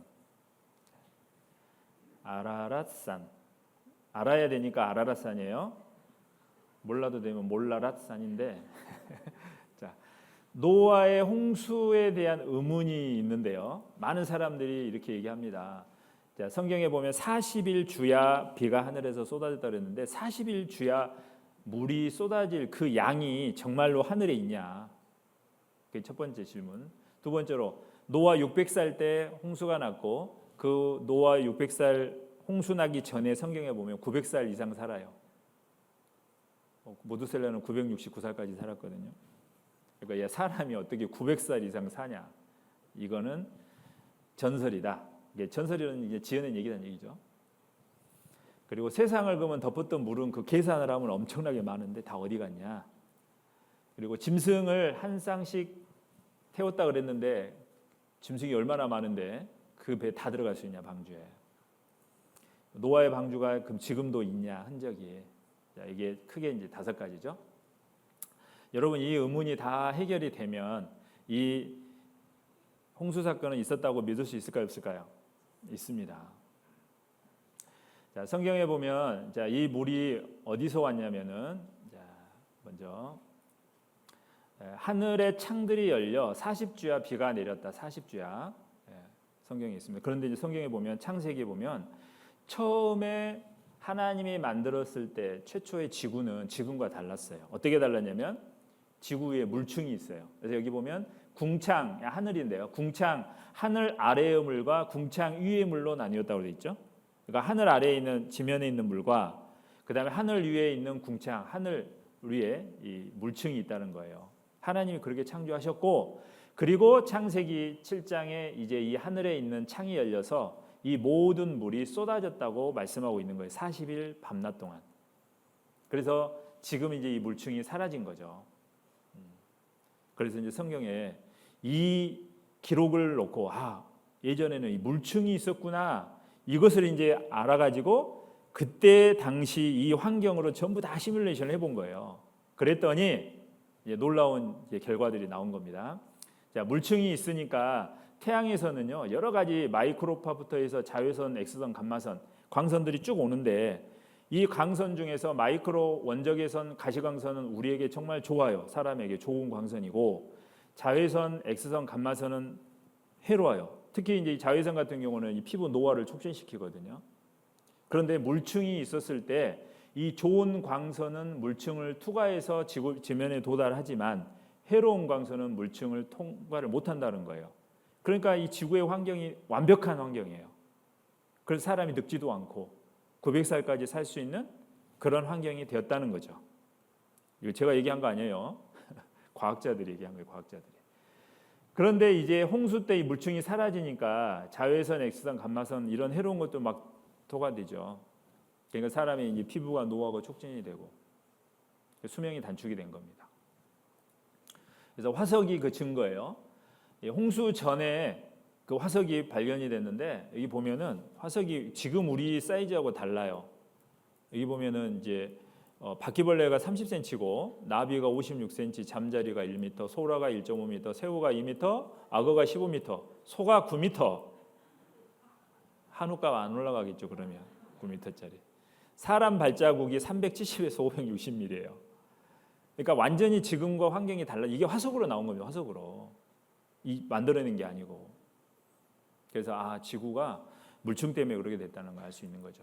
그리고 카이스트에 있는 교수님이 인간 수명 900살 가능했다. 왜? 물층이 있었기 때문에 살 수 있다라고 발표를 한 겁니다. 목사님 아니에요, 이분. 여기 한국과학기술원 노희청 교수님이죠. 존경스럽습니다. 그래서 이 수명이요. 여기 보면은 홍수 전에는 900에서 1000살 이 정도 살다가 홍수부터 쫙 감소가 된 겁니다. 그래서 지금은 70, 80이죠. 여기 보면요, 이 사람의 뼈죠, 대퇴골 뼈가 발견이 됐어요. 그래서 이 대퇴골 뼈를 기준으로 사람의 사이즈를 측정해 보니까 여기 거의 키가 여기 4.2에서 4.8m예요. 그런 사람이 있었다는 거예요. 그래서 성경에 보면 네피림이 있었고 그 영어로 자이언트라고 그랬거든요. 거인 거죠. 큰 사람들이 있었다고. 성경은 지어낸 얘기가 아니라는 거죠. 화석이 증거해 주잖아요. 허구막 나는 얘기 아닙니다. 이게 거대 잠자리인데 이게 작아 보이지만 양쪽 날개 길이가 1.27m예요. 이 화석이요. 이탈리아에서 발견됐죠. 바닷가재인데 이게 2.5m예요. 바닷가재. 2m짜리 랍스터 먹으면 맛있겠죠. 죄송합니다. 배고픈데. 자, 이게 물층의 존재로 설명이 되는 겁니다. 그래서 900살 가능했죠. 세상을 덮었던 물은 어디 갔느냐? 성경에 남방 밀실에서 광풍이 이르고 북방에 찬 기운이 이르며 얼음이 얼고 모래 넓이가 줄어드니라. 그래서 남극과 북극에 이 얼음이 얼려 있죠. 이게 크기가 어마어마합니다. 여기 보면은 이 얼음의 두께가요 거의 수 킬로미터예요. 얼음의 두께만. 그러니까 이제 또 학자들이 연구를 해본 거예요. 남극과 북극에 있는 얼음이 다 녹으면 어떻게 될까?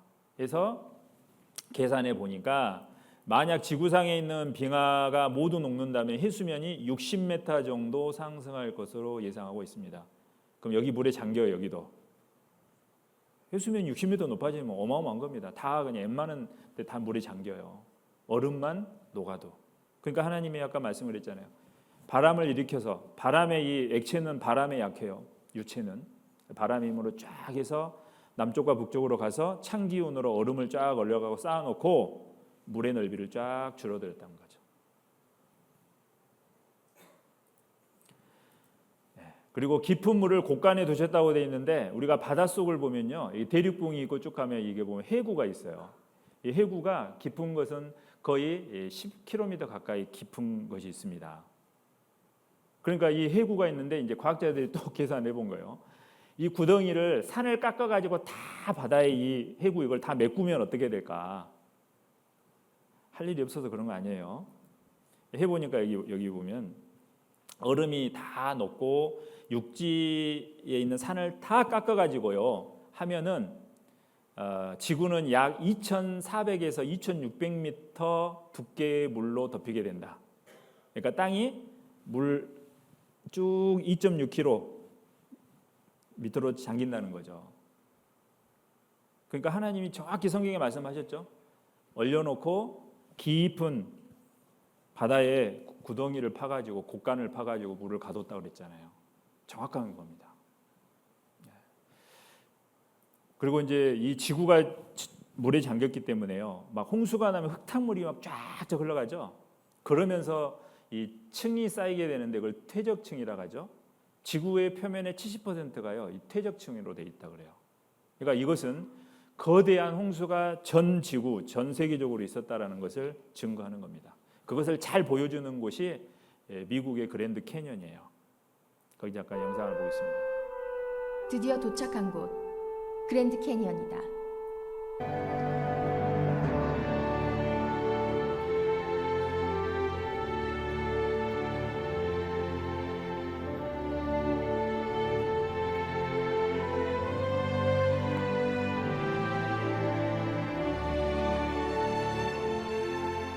땅이 사라졌다.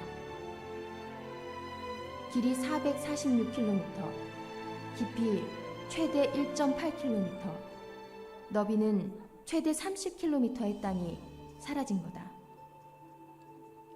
이런 이게 좀 숫자가 감이 안 오시죠? 길이가 저기 부산에서부터 평양까지, 그리고 폭이 여기서부터 직선으로 쭉 영종도 쫙 끝에까지 30km, 깊이가 1.8km가 사라진 거예요. 그게 어떻게 사라졌냐 그 말이에요. 그걸 좀 설명하는 겁니다. 황당한 사건이 어떻게 벌어진 걸까? 창세기 대홍수 직후 융기되어 올라온 땅은 육지가 됐고 융기가 덜 된 곳은 호수로 남아 있었다. 콜로라도 고원에 거대한 호수가 2개 있었는데 땅이 채 마르기 전에 동쪽과 북쪽의 호수가 연달아 터지면서 이처럼 거대한 협곡 그랜드 캐니언을 만든 것이다. 이것이 격변설이다. 그렇다면 대홍수를 주장하는 과학적 근거는 뭘까?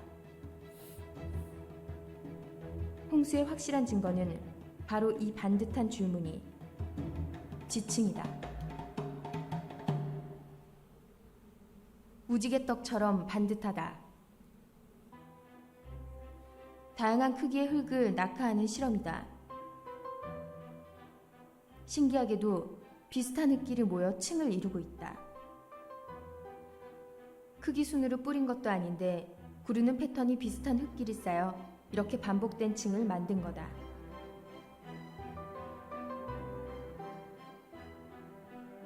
또 다른 실험을 했다. 수중에서 수평으로 흙을 이동시켰을 경우에도 이런 지층이 형성된다는 것. 흙탕물이 쭉 흘러내려가면서 이 층이 쌓이죠. 그러니까 전 지구의 70%가 이런 층으로 됐다는 것은 전 세계적으로 홍수가 있었다라는 것을 입증하는 가장 확실한 증거입니다. 그리고 또 하나 놀라운 것은요, 이 몽골에 가보면 여모라는 게 있거든요. 근데 이 몽골은요, 바다하고 아주 거리가 먼 거죠. 바다 하나도 없어요. 저도 이제 몽골에 선교하러 그때 이제 가본 적이 있는데 이게 홉드라는 곳이 있는데 이게 비행기 타고 울란바토르를 가다 보면 그 홉드 근처에 가면은 요런 게 보여요. 이거 비행기에서 직접 찍은 겁니다. 이게 하얀색이면 소금이에요. 염호거든요. 밑에 보면은 여기 이렇게 소금이 있죠. 그런데 해발 이게 1700m예요. 이게 바다로부터 1700m 있는 나라가 몽골인데 그곳에 거대한 큰 호수가 있는데 그게 다 소금물, 바닷물 호수라는 거죠. 도대체 이게 왜 거기가 있을까요? 저 바다에서 펌프로 끌어가지고 바닷물을 또 올려놨을까요? 어떻게 홍수가 나서 잠겨가지고 빠지지 못하고 고여 있는 거거든요. 그러니까 이게 전 지구적으로 많이 있어요. 그래서 몽골 가서 전도 집회할 때 이 얘기하면은 다 성경 사실입니다. 믿어요. 자기들은 이거 항상 보고 살았는데 왜 이게 짠물이 여기 있는지 모르는 거죠. 홍수 얘기해 주니까 믿어요. 제가 집회했거든요. 그분들이 막 이거 홍수 얘기 끝나면 놀래가지고 이제 알았다고. 뭘 알았는데 그 위에 가면 호수 많은데 다 소금물 호수대요. 홍수 때문에 그랬구나. 여러분 성경은 지어낸 책이 아닙니다. 그리고 자 짐승을 한 쌍씩 태울 수 있을까? 방주의 크기 아까 30규빗이라고 그랬죠? 축구장보다 더 큽니다. 그래서 이제 또 이것도 어느 교수님이 연구를 했더라고요. 자, 동물이 방주에 다 탈 수 있을까 해가지고 짐승들을 이제 평균 있잖아요. 평균 사이즈를 내 가지고 그 방주의 크기를 딱 재보니까 3배가 되는 거예요. 그러니까 현재 동물의 3배까지 넣을 수 있는 거예요. 자, 방주에 타야 할 동물이 많아야 5만 마리 내외였고 동물들의 평균 크기를 양 한 마리로 봤을 때 방주는 무게 기준으로 12만 5천 마리를 태울 수가 있었어요. 부피 기준으로는 7만 마리 정도 태울 공간이 가진 거죠. 그러니까 충분히 공간이 남는 거죠. 그래서 걱정 안 하셔도 돼요. 짐승 다 태웠어요. 그리고 이제 가장 결정적인 거 노아 방주 지금도 있을까? 있으면 믿을 겁니까? 노아 방주 어디에? 아라랏산이라고 그랬죠? 아라랏산 지금 있습니다. 여기 터키 보면 아라라트산. 여기 아라라트산 있죠? 5,165m. 쌍둥이 산인데요. 하얗게 있는 게 눈이에요. 5,000m가 넘으니까 항상 얼음으로 얼려 있습니다. 노아의 방주 묻힌 곳 해발 5,165m 관광객이 붐빈다. 그리고 이게 전부 책들입니다. 그동안 많은 탐험가들이 그곳에 가서 방주를 보았다라고 증언하는 책들이 이렇게 많습니다. 또 있어요 이렇게. 어떤 분은 옛날 초등학교 선생님 몰더라. 그 사람들이 거기에 올려놨지 뭐. 진짜 그런 분 있더라니까요. 그래서 이걸 보여줬죠. 이게 퇴역한 함정인데 이게 이제 강릉에 가보면요, 이 퇴역 함정을 있잖아요. 정동진 옆에다 딱 올려가지고 이제 관광객으로 이렇게 관광객 할 수 있도록 했거든요. 근데 이게 얼마나 무거운지 이렇게 엄청난 장비들 해가 겨우 여기서 몇 미터 올려놔요. 근데 이만큼 큰 방주가 어떻게 5,000m가 다 되는 그 위에 올라가 있을까요? 누가 그거 지고 갔을까요? 어떻게 올려놔요 거기다가? 그죠? 그러니까 이거는 사람이 한 게 아니에요.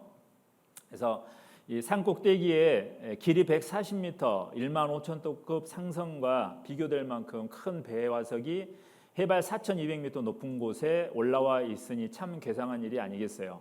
금년 8월 미국 탐험대가 배의 나무 조각을 갖다가 정밀하게 분석한 결과 만들어진 시대를 밝혀냈는데 노아의 배임에 틀림이 없다고 말하고 있습니다. 이게 그 가져온 방주 조각입니다. 이거 실제로 러시아 사람들이 군인들이 가서 찍은 사진이에요. 자료들이 있습니다. 페르낭 나바라는 사람은 아들하고 함께 탐험해서 방주 조각을 베어서 가져왔죠. 이걸 보관하고 있고요. 이렇게. 그리고 이 우주 비행사입니다. 지구 밖에서 쭉 우주를 나갔던 어인이 우주에서 지구를 바라보고 하나님이 계신다라는 걸 확신을 갖게 된 거예요. 그래서 이제 이 방주에 대해서 이렇게 찾아봤는데 실제로 그 항공 사진입니다. 89년도에 아라랏산에 있어요. 그리고 프랑스 빨레고라는 사람도 이 사진을 찍어왔는데요. 이게 바로 방주 묻혀 있는 사진입니다. 그래서 이거 사진을 갖다가 눈 있잖아요. 싹 벗겨 보니까 정확히 방주 모양이 나오죠. 그리고 홍콩의 그 탐험대가 2010년도에 발표했는데요. 이 방주 조각을 가져왔죠. 그래서 방주를 찾았다라고 기자회견을 한 겁니다. 노아의 방주 대홍수 기원전 2807년에 일어났는데 여기 지난달 27일 외신들은 중국 터키인 15명으로 구성된 기독교계열 탐사대 노아의 방주 국제 전도단이 노아의 방주로 추정되는 목조 구조물을 발견했다고 보도했다. 발견됐습니다. 노아의 방주 터키에서 발견했다. 노아의 방주 고고학적 증거 아라랏산 오랜 목조 건축물 발표회 이렇게 7군데를 탐험을 해가지고 그대로 사진을 찍어서 다 가져왔어요. 여러분 이 노아의 방주는 지어낸 얘기가 아닙니다. 아라랏산에 있어요. 자 그러면 노아의 홍수 사건은 사실이죠? 이제 가장 중요한 거 그럼 이것이 나하고 무슨 상관이 있냐? 이거를 생각해 봐야 돼요. 자, 베드로후서 3장에 보면요. 이로 말미암아 그때 세상은 물의 넘침으로 멸망하였으되 자, 물의 넘침으로 세상이 멸망한 때가 언제예요? 노아 홍수 때예요. 이제요. 하늘과 땅은 그 동일한 말씀으로 불사르기 위하여 간수한 바 되어 경건치 아니한 사람들의 심판과 멸망의 날까지 보존하여 두신 것이니라. 우리에게는 어떤 의미가 있냐면 이제 하늘과 땅은 불사르기 위하여 보존하여 두신 것이라 그랬죠. 그래서 어제 종말시계 보셨죠? 성경에 예언돼 있어요. 끝까지 이때는 죄를 짓고 끝까지 하나님 앞에 돌이키지도 않고 죄가 가득했을 때 홍수로 심판했는데 앞으로는 하나님이 불로 심판한다 그 말이에요. 불로. 그런데 성경에 보면 마지막 전쟁이 핵전쟁으로 묘사되어 있거든요. 그런데 핵 종말시계 만들어서 지금 90초 남았다고 얘기하고 있잖아요. 이거 우리가 심각하게 생각해야 됩니다. 홍수 사건이 사실이면 불로 심판하는 것도 사실이에요. 우리가 역사를 배우면 교훈을 반드시 얻어야 돼요. 역사를 통해서 교훈을 얻지 못하면 그런 역사는 반복됩니다. 우리가 외침을 많이 받았죠. 그래서 철저히 준비하죠. 6.25 전쟁 절대 잊지 말자고 막 기념하잖아요. 왜요? 그 준비 안 하고 있으면 또 그렇게 당하기 때문에 역사의 교훈을 얻어야 돼요. 근데 그 교훈을 무시하고 그냥 있으면 그 역사는 또 반복되는 겁니다. 자, 이 홍수 사건은 하나님을 믿지 않고 불순종할 때 심판합니다. 반드시 심판이 있어요. 노아의 때는 하나님이 물로 심판했지만 이제 앞으로 때는 무엇으로 한다고요? 앞으로는 불로 심판한다. 성경은 사실입니다. 그래서 우리가 노아가 죄가 있어서 노아 시대 때 심판을 했지만 하나님은 노아에게 피할 길을 주셨어요? 안 주셨어요? 주셨잖아요. 방주 만들어라. 자, 우리에게도 앞으로 세상이 불로 심판하는 것이 분명하지만 피할 길을 주셨어요. 성경에. 그게 구원받는 겁니다. 그래서 하나님 우리를 사랑하시잖아요. 아까 20만 가지 조건을 가져서 우리를 사랑하시잖아요. 우리가 멸망당하는 걸 원치 않는 겁니다. 그래서 지금 알려주고 계신 거예요. 하나님의 이 사랑을 우리가 배척하면 안 돼요. 아시겠죠? 그래서 이제 이틀 들었으니까 앞으로 계속 나오셔야 됩니다. 그래서 내일은 이제 하나님이 증인을 세워가지고 증거를 하세요. 증인, 확실한 증인.